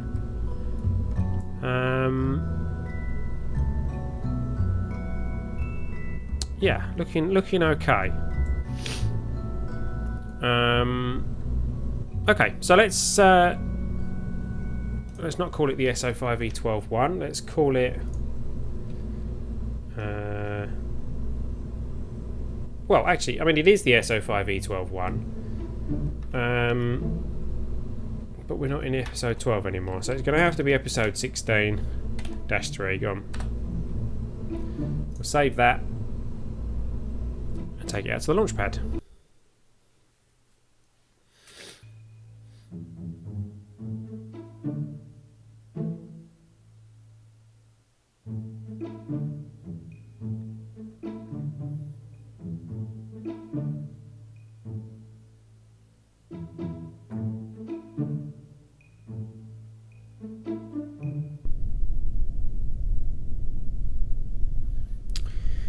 Okay, SAS is on, throttle is up at 100%, so this is the S05E16-3, which is going to be a crew recovery craft, which is hopefully going to go and meet the S05E13. So let's speed up time to about here-ish. A bit more.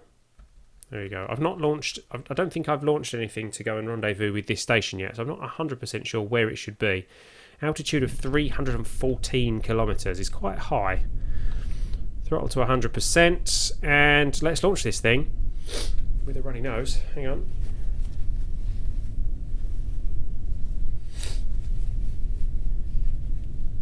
Okay. Let's launch this thing without a runny nose. In 3, 2, 1, go. And off it goes. Off it goes pretty fast.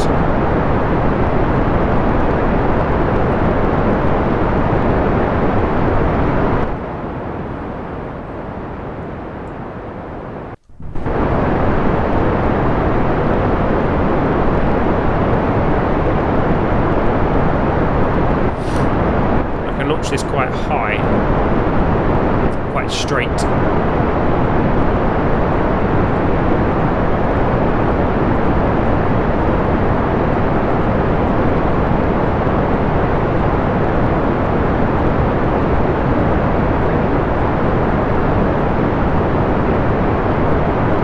going to be a very slow gravity turn on this one. First stage is about to go. There it goes. Oh, parachutes didn't really survive the detach correctly, so we obviously didn't set those right.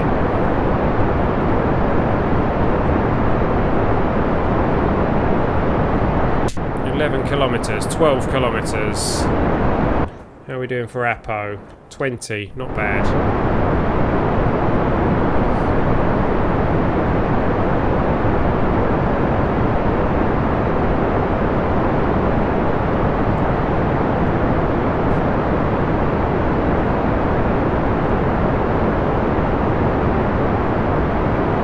$20 kilometres there. Where's our Apo now? Our Apo is at 36. Let's get ourselves right down to 45 degrees now, because we should really be there already.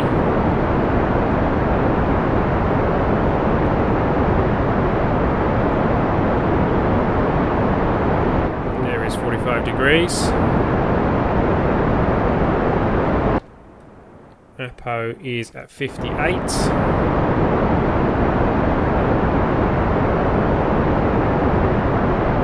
Stay at 45 degrees for a while now, while I burn the Apo right up to the kind of level that the station is at, so that hopefully we can have a nice smooth rendezvous. Oh, those engines need to come off. Didn't notice that.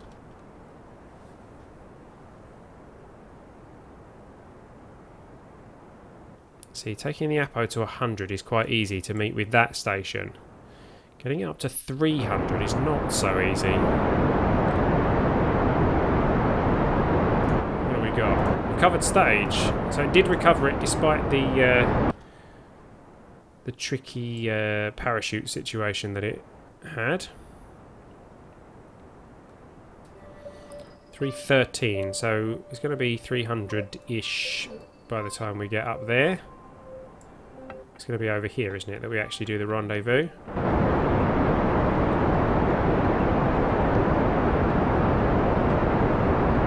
Run ourselves probably pro-grade. There we go.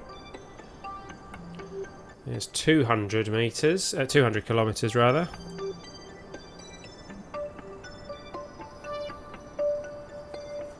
How are we doing on fuel? Fine.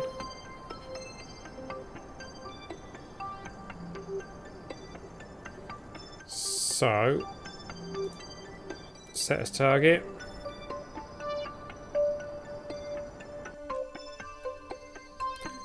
Ooh, not bad. We intersect there and our target is behind us. Can we do anything about that?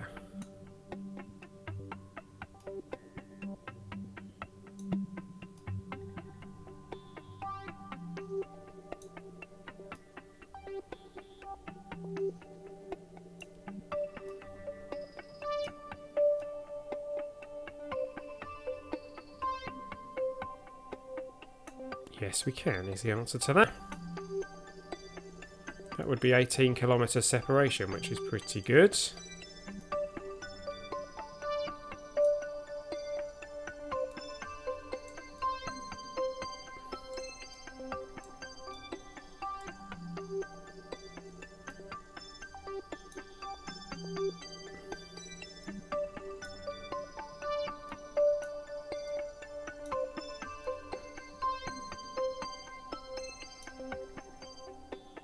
3.2 kilometers separation.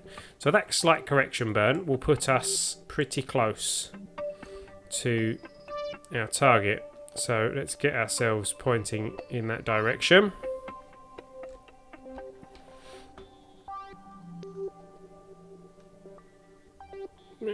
Come back, we've got a burn in a minute.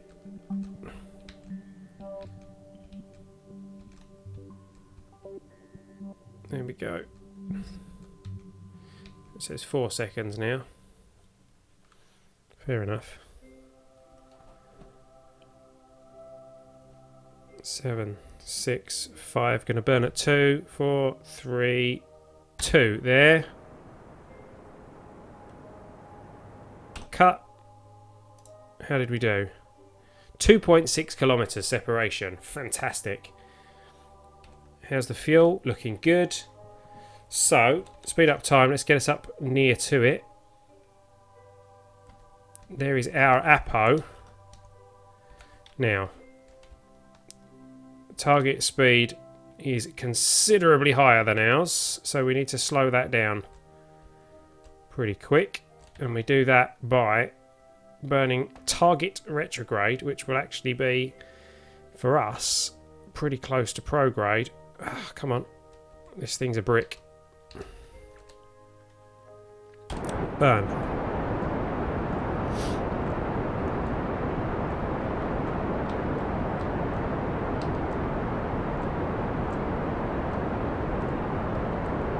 At the same time, we try and get ourselves even closer to meeting the target.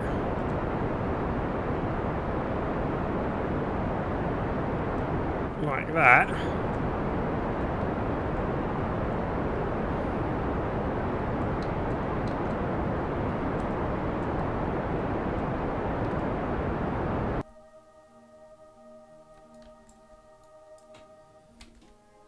Well, there we go. 81 meters a second difference in speed. Let's speed up time a little bit, get us a little bit closer. It's coming in. 2.3 kilometers, 2.22 kilometers. There we go. So now we can continue the correction. And again, slowing the gap.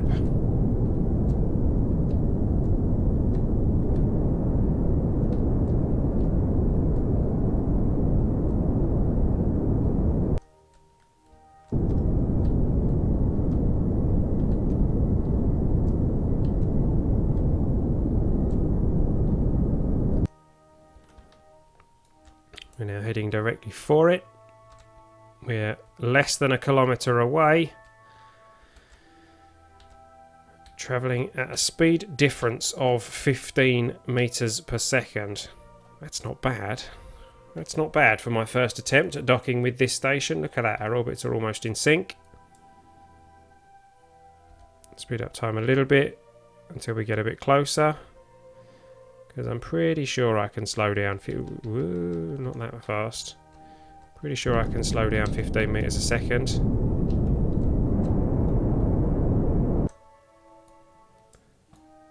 Whoa, okay. Well, we met the station. Not quite the way I had intended on meeting the station. Oh, stage recovered. Let's clear those out of the way. I think we're going to need to switch to the station, and you guys can sort out the SAS, I think.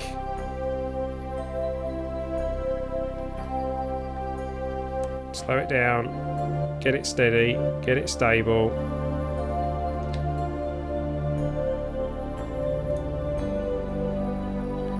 Come on, stop it spinning. Let's get that in. No. Can't do that, okay. It's going to miss anyway, so that's okay. Come on, stop it spinning. Come on.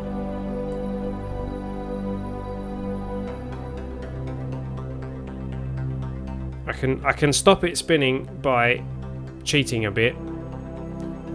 I don't really want to do that.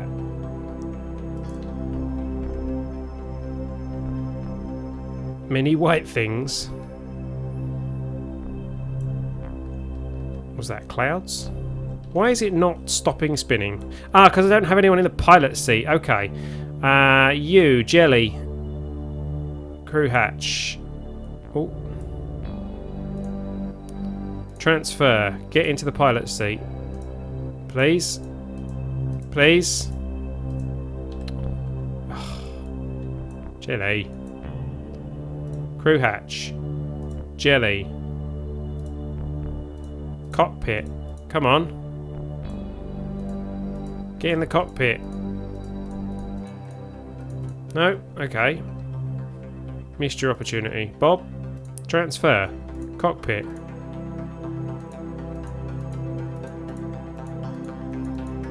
Come on.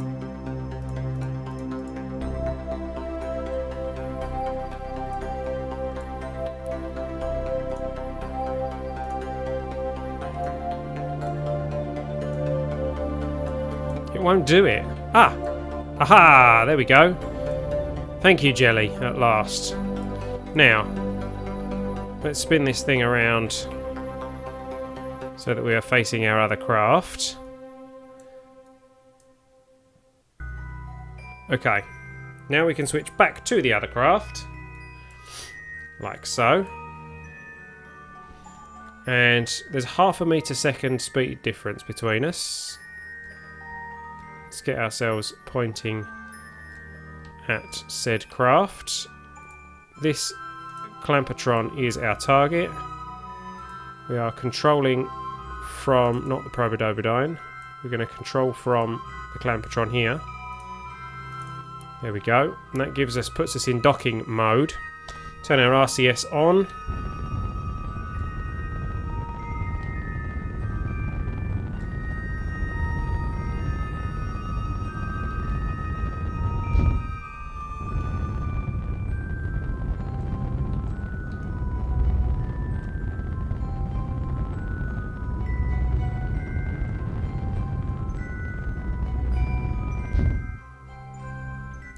Get us a bit closer.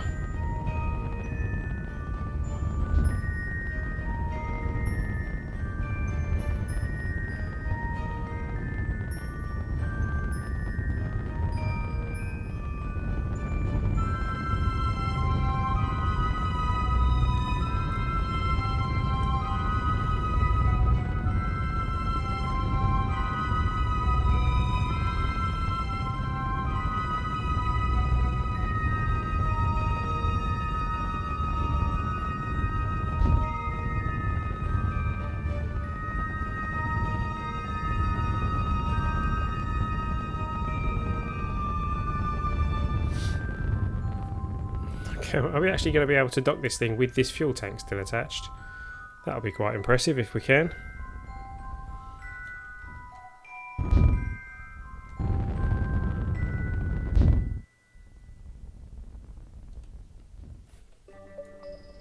How are we doing? Oh, that was wrong.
Things go very quiet when I'm docking.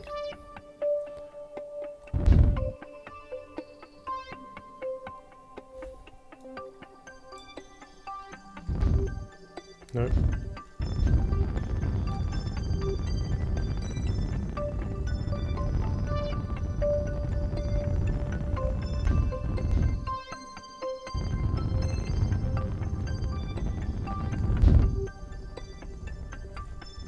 There we go. Docked it. I didn't think we were going to do that, to be quite honest. Now this is where things could be a little interesting, because we need to deorbit this thing. Excuse me. It's got fuel on it. Oh, I'll tell you what we need to do. We need to transmit that science that's on there. We've got 71 science on there. Starting transmission. Let's get that sent out. There we go.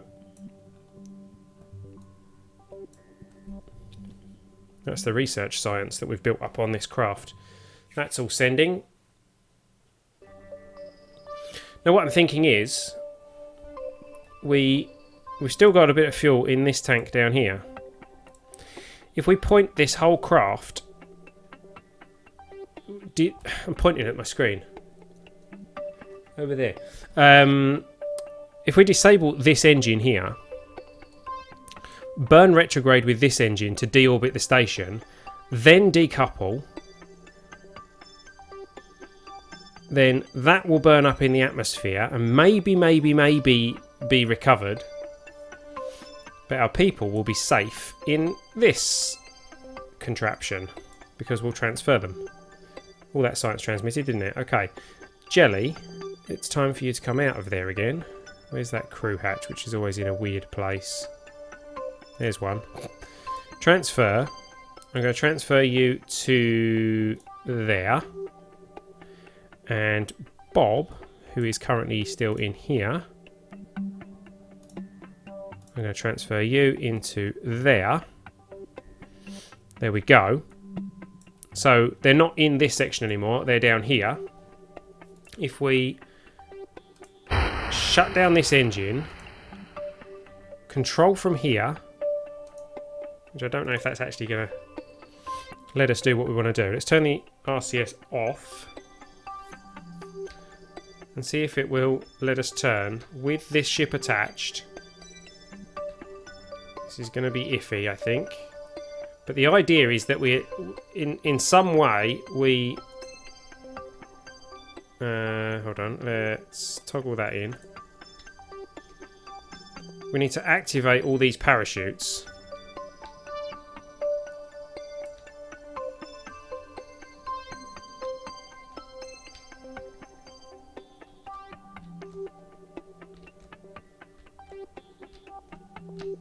Okay, we're pointing retrograde now, which is good. Now, all these parachutes here need to get activated, not those two. Let's put those two on a separate stage. Put that up there. Bring this lot down here. They're all set to 0.55, are they? No. Okay, let's set them all to 0.55.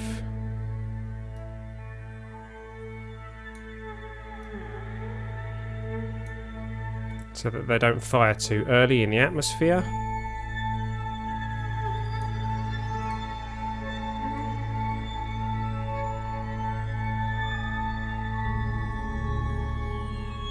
Come on, 0.55, there we go. 0.55. 0.55. 0.55. 0.55. 0.55. And 0.55. Now, I'm thinking also we might want to put the altitude up on this. Now, 1,600, that'll do. The actual deploy height. Because...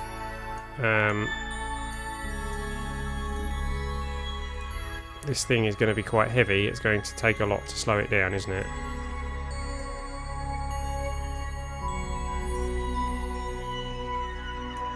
I don't know if this is going to work at all. It probably won't. But we shall see.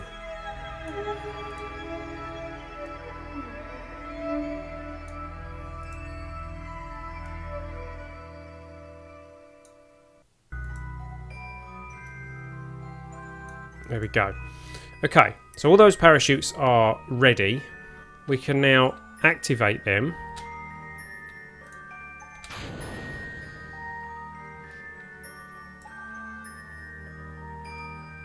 What did we just do? Nothing? There we go. So that's activated all those parachutes. So hopefully when that thing enters the atmosphere, those parachutes will be just about ready to deploy. Let's turn this whole thing around, make sure we are pointing prograde. Swinging that craft around behind us quite wildly.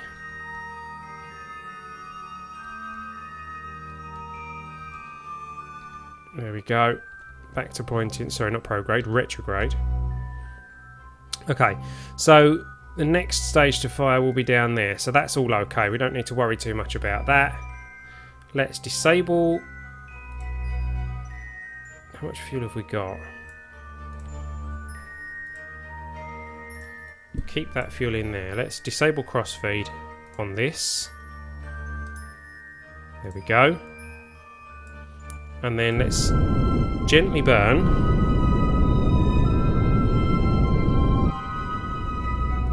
Such that we bring our periapsis in. Now I believe for the physics to work on this it has to go below 25, which is not great for us really.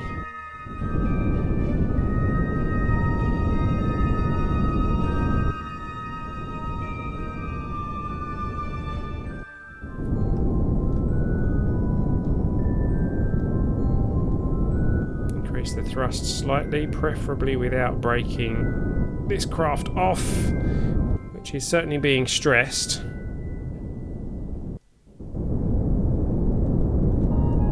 Bob and Jelly looking quite happy. Good job there's a lot of springy leeway on these docking ports.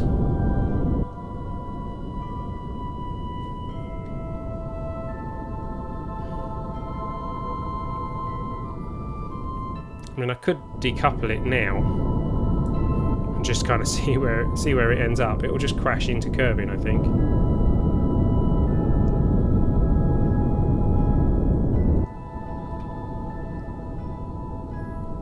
Can we push it any more?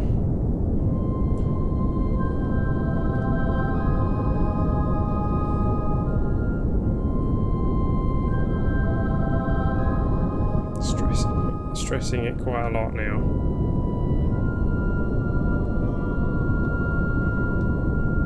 Yeah, it's being pulled down now. Let's cut that engine for the moment.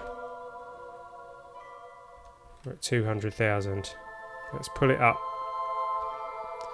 Pull that nose back up.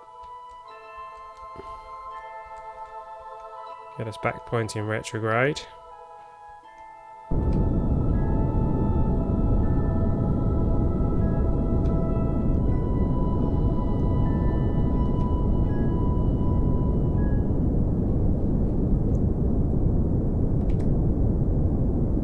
So it's not quite able to cope with the stresses of doing this manoeuvre. Let's face it, it wasn't really designed for this, was it? We need to bring this back into the atmosphere, so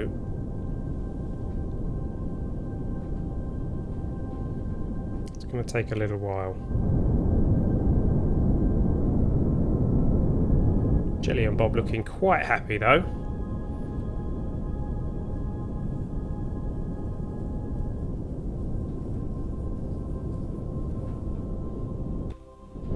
The fuel going. Hopefully it's not using this fuel. Good.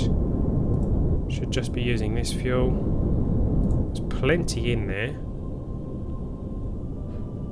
I think we might switch the fuel into this other craft.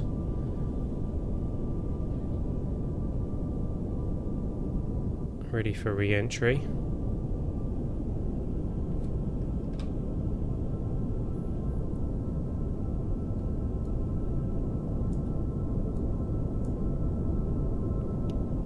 We want this periapsis to be quite low.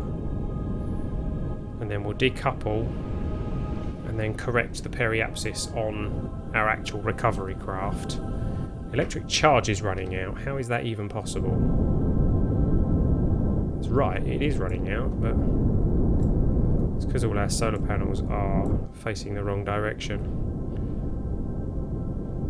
It shouldn't affect us though too much.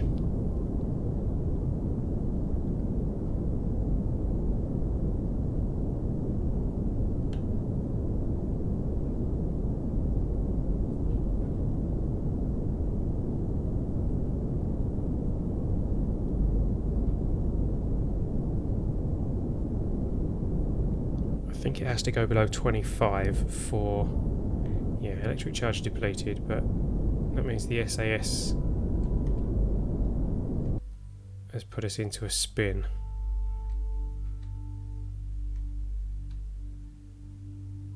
Fortunately, that spin means that our solar panels point at the sun at some point, which gives us a little bit of power we need to spin us back round. And we spin round again. How are these guys doing by now? Oh, they're loving it. Okay, come on. Let's go round. We haven't got far to correct now. Let's get it below 25. There we go, it's below 25. So, we're now kind of spinning. Oh, don't do that.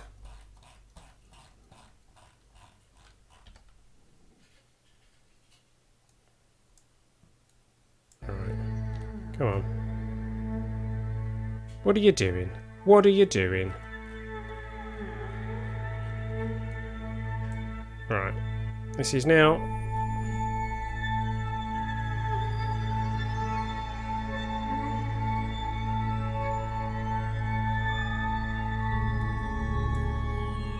going in some quite wild pattern.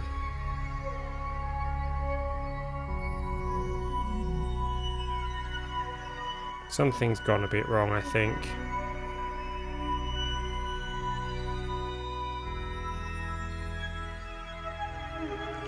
Yeah, something's gone a bit wrong here. I can't look at the vessel. Let's go back to the Space Center and hope that we can recover this. There's a nice game-breaking bug for us here. Because we need to fix this before they actually re-enter. Oh, got 158 science now.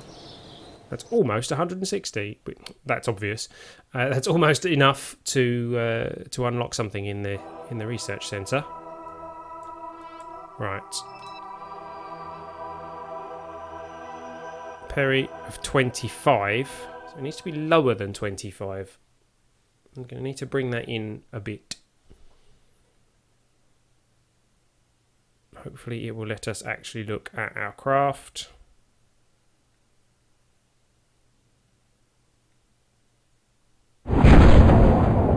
There's all those parachutes. Okay, we are able to look at our craft. Electric charge is depleted, but that's okay. Our solar panels are pointing pretty directly at the sun, so I don't know why our electric charge is depleted, but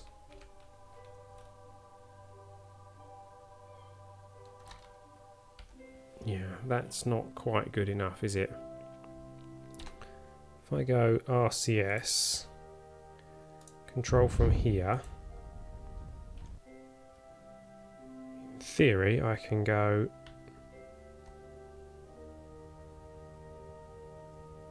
there we go, I can do it with the RCS.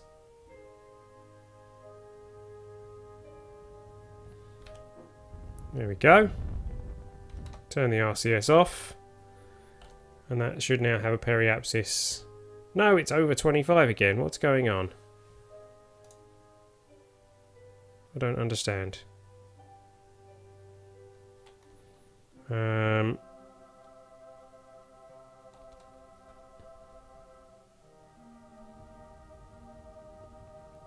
Let's get it right under 24. Under 25, come on.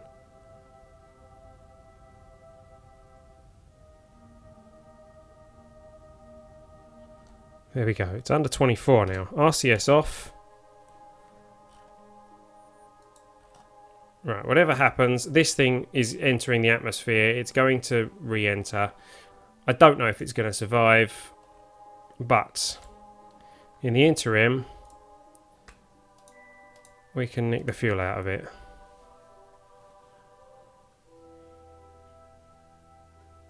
And probably things like food. No, we don't need to nick the food out of it, okay.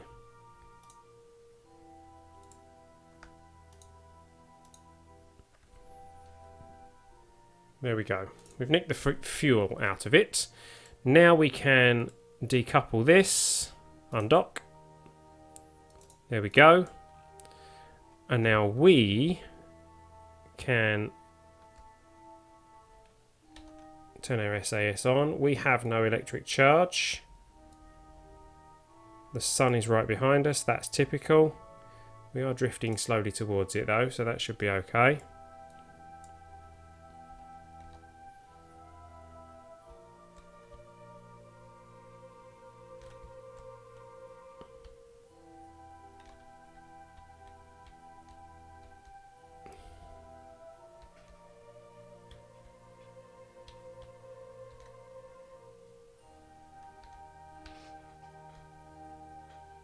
Come on, give us some electric charge, please. Let's get these solar panels pointing at the sun. There we go, we've got a bit of electric charge.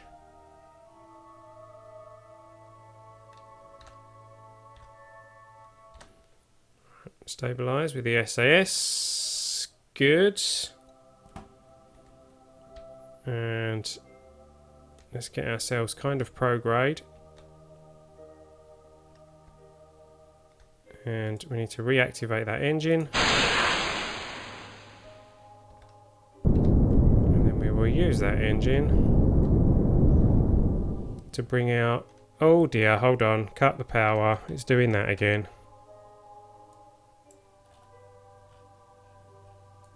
What are you doing to me? Right. Space Center. Let's reload it again. Don't know what's going on with this.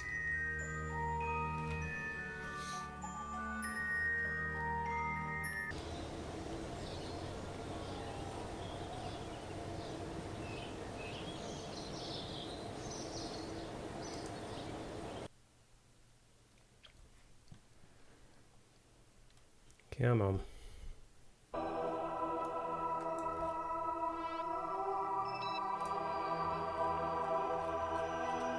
S05E16-3, yes.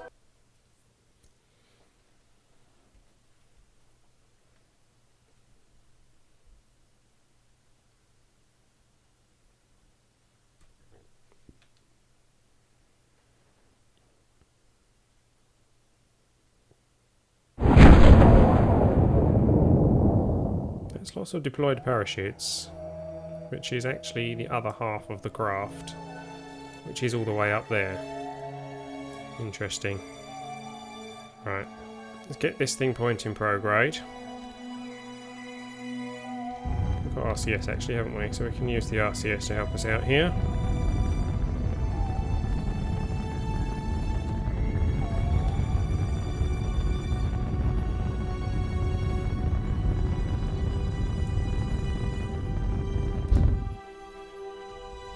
Now we can turn the RCS off, and we need to get the periapsis up to like the 30s.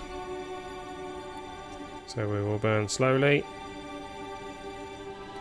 There you go, 33, that'll do.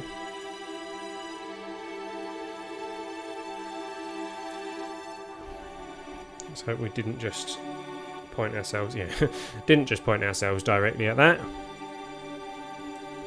So now if we speed up time, will it tell us that that craft is going to be recovered? I don't know.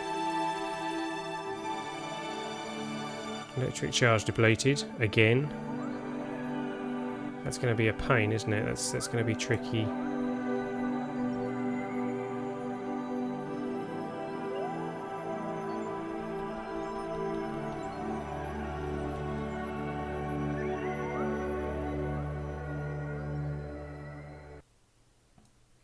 We're entering the atmosphere. We don't have electric charge, so let's get RCS. Can we do it with RCS?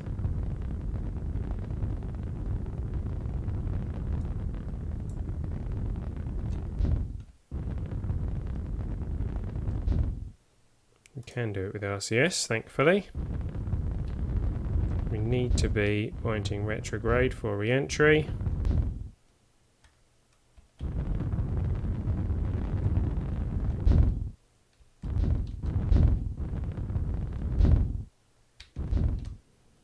Can't use SAS because we've got no power. No SAS modules and no pilots on board. We have got an SAS module, it just hasn't got power. So hopefully...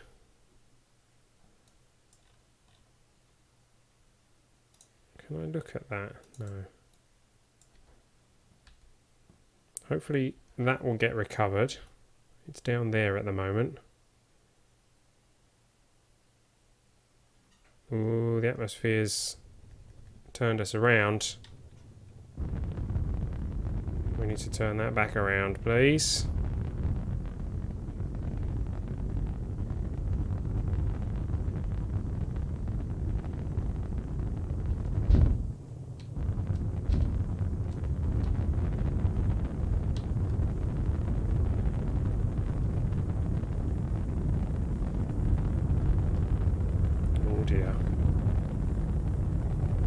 Okay, we're going to have to ditch that.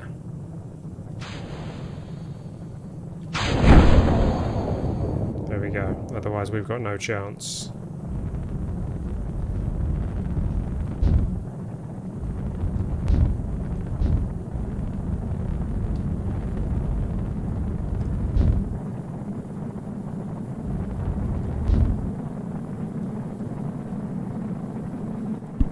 Going to have to kind of do this a bit manually, which is going to be tricky. We've got no SAS.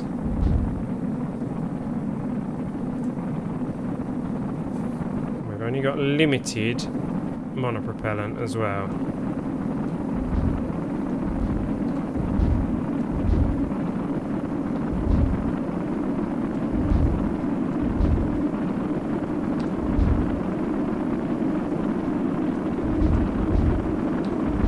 Surviving atmospheric re-entry without SAS is a challenge. Don't really fancy losing Jelly and Bob while we do this.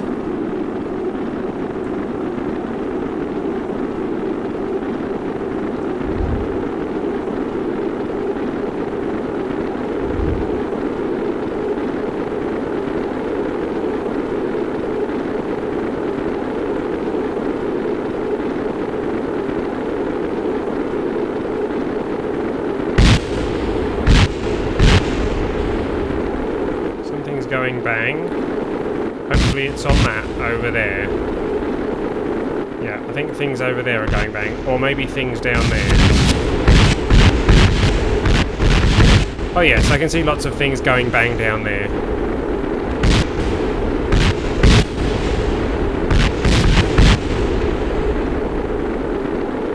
Glad we weren't on that.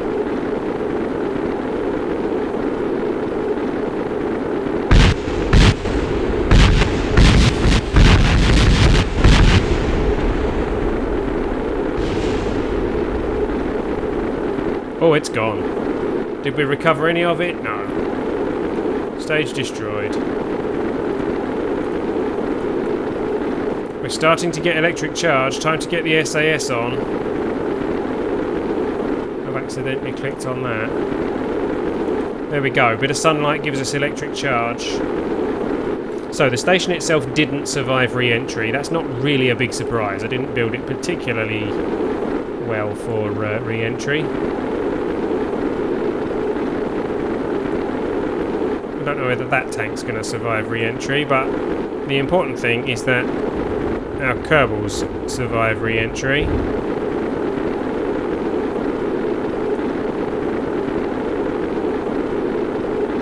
As long as they survive, I'm happy.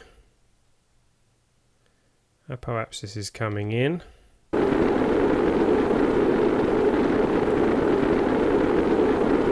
engine is very hot. Well, that's okay. The engine's designed to get very hot.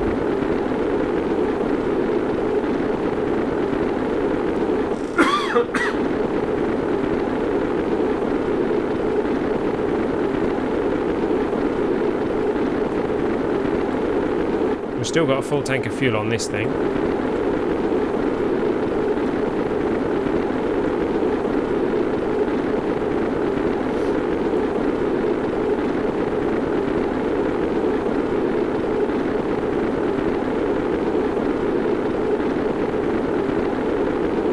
Where's our periapsis is now inside the planet. So we are definitely re-entering. Looks like we're going to be landing in the desert, which is actually pretty good because that might give us a few extra science points. Not sure if we've gathered like a surface sample and things like that from the desert yet. As long as we don't land in the mountains in the desert, then we'll be okay. Which it does look like we might. Let's hope not. Engine is overheating a bit.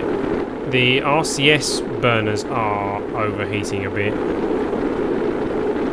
which could also be an issue. We've run out of electric charge again, so our SAS is disengaged. We're pointing almost directly at the sun at this point, which is unfortunate. Getting little bits and pieces of electric charge. Enough to re-engage the SAS at this point. That's the other thing blowing up now. I wonder if that's going to go bang completely or whether we are actually going to be able to recover that. But hey, we have recovered that stage, that's good. 6,000 funds.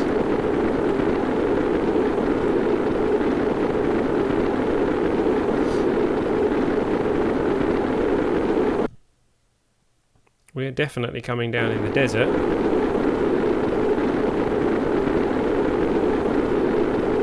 The big question is, at what speed will we make contact with the desert? Electric charge building up yet? Oh, electric charge is starting to build again, so can we turn our SAS on? Yes, okay, so that will keep us stable again. We've kind of gone past the eclipse stage of the sun and it's now shining back on our solar panels.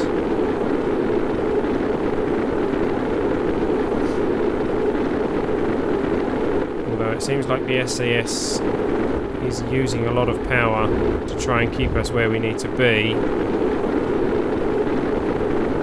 There we go, it's going back up again now.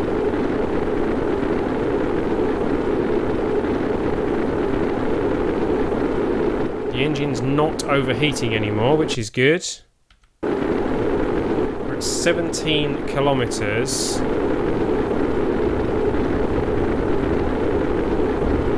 And we're still doing 1,200 meters a second.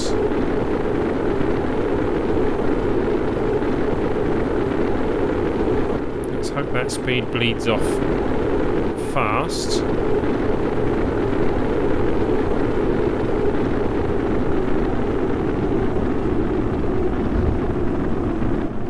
There we go. We're not burning anymore. That speed is now burning off fast as the atmosphere gets thicker. We're not landing in the mountains, so I think we're going to be safe.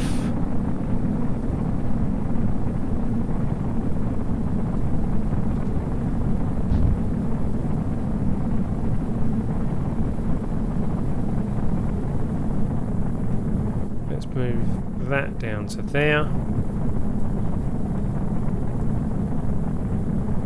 Not there, there.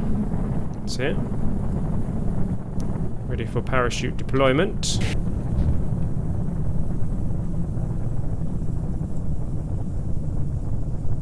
You know, when it's safe to do so. Any time now would be nice.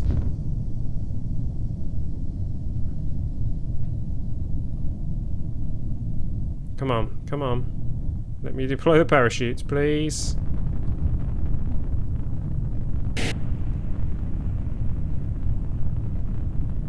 I'm going to have to use the fuel to slow me down at this rate.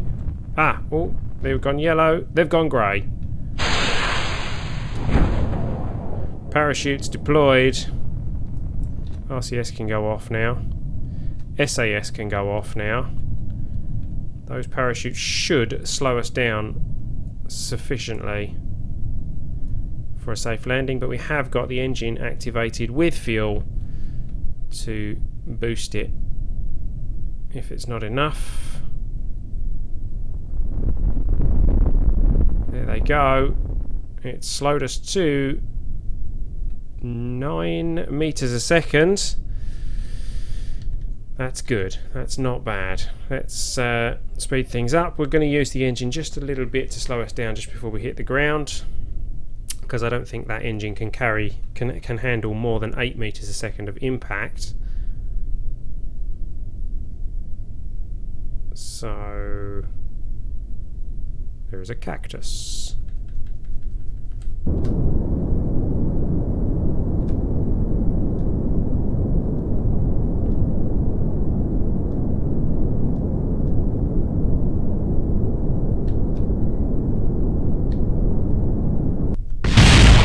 Oh. Okay. We lost the engine anyway. The engine didn't actually seem to slow us down, which is interesting. But there we go. There we go. We have recovered Bob and Jelly. Well, we haven't recovered them yet. They're back from the space station. Can we flip this thing over a bit? Maybe.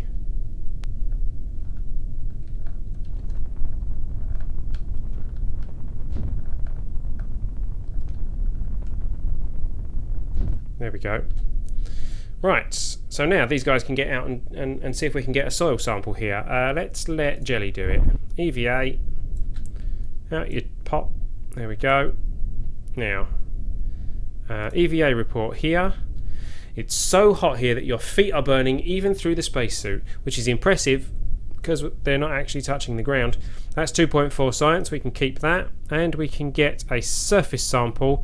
Lots of sand and rocks here. You're thankful that you've been in a climate-controlled environment because it sure looks hot out there. The sand is dry and loose, and it looks like it's going to take some effort to clean your gear afterwards. 9 science from that. Okay, keep that.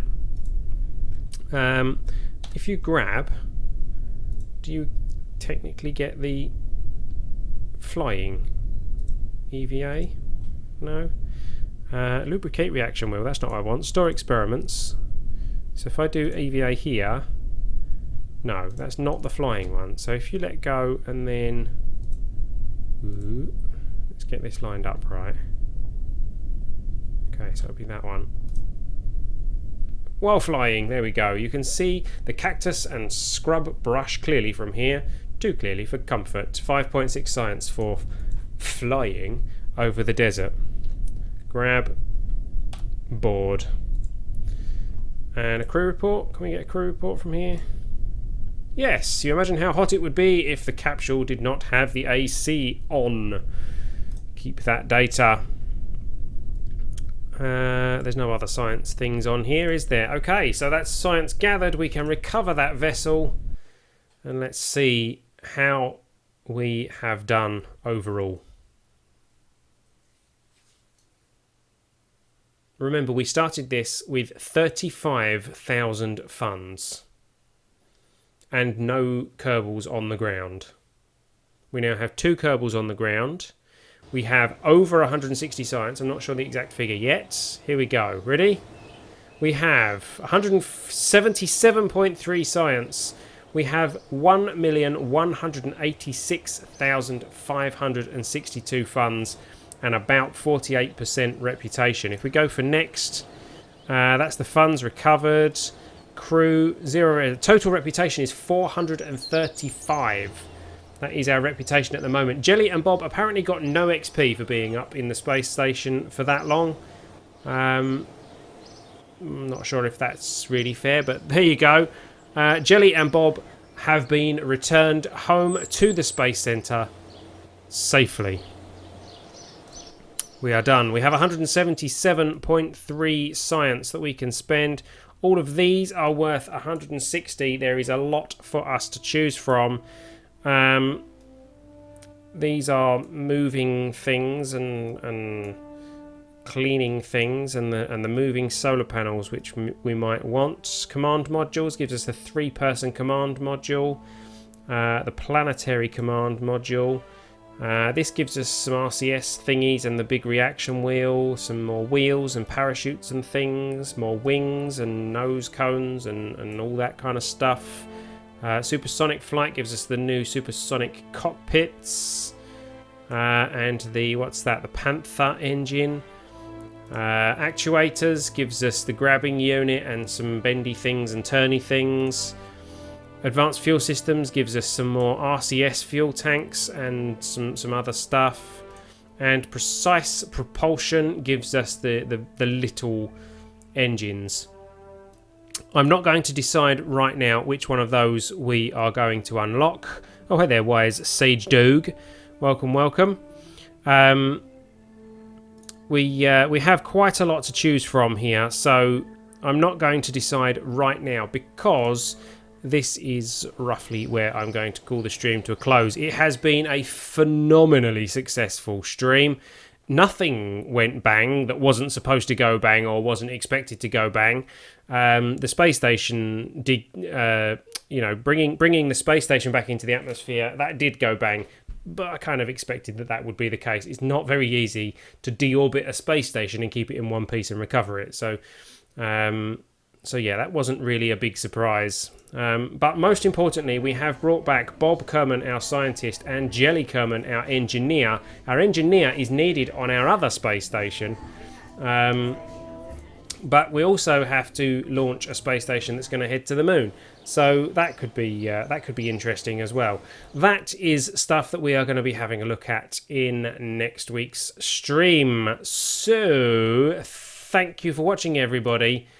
I hope you've enjoyed the stream this week. If you have, then if you haven't done so already, don't forget to hit the subscribe button so that you get notifications next time we go live and next time we upload new videos to our YouTube channel. If you're watching this on the YouTube highlights or the uncut highlights, which I'm now uploading, then don't forget to hit the like button. Wise Sage Dog, yes, you were a little bit late, but don't worry, this will all be uploaded to the YouTube channel. Make sure you hit the subscribe button, and you can watch this when it goes live in a couple of days' time, after I've cut off the opening bit, which I tend to do. If you're able to and you would like to, then we welcome any financial support that you can give to Ellitopia Gaming. Ellitopia is totally advert free and 100% viewer support. Well, 90%. We get a little bit from YouTube Red, but it's really nothing to speak about. It's the majority of our funding comes from... Oh, hey there, Chip. Welcome, welcome. I didn't realise you've been watching. Yes, sorry. Stop interrupting me. The majority of our funding comes from our viewers. So if you're able to offer a contribution, then you're welcome to do so over at the links that are shown on the screen right now. And the rewards that you would get for being able to contribute would be that you would be able to put a Kerbal with your chosen name in the game. And if you contribute over, I think it was $3 that we set it to. If you can contribute over $3, you can sponsor one of our launches or indeed one of our existing craft that hasn't yet been named. For example, the S05E16 space station that is yet to be given a name. For just $3, you could sponsor Ellitopia and give that craft a name for us. So head over to streamtip.com/t/elbristow or patreon.com/Ellitopia to check that out and to get involved. So thank you for watching, everybody. I hope you've enjoyed the stream, and I hope that you'll be able to join us next time. I've been Bristow. You've been watching Ellitopia Gaming. This has been KSP Live. Don't forget to support the indies, and I'll see you next time. See you later, guys.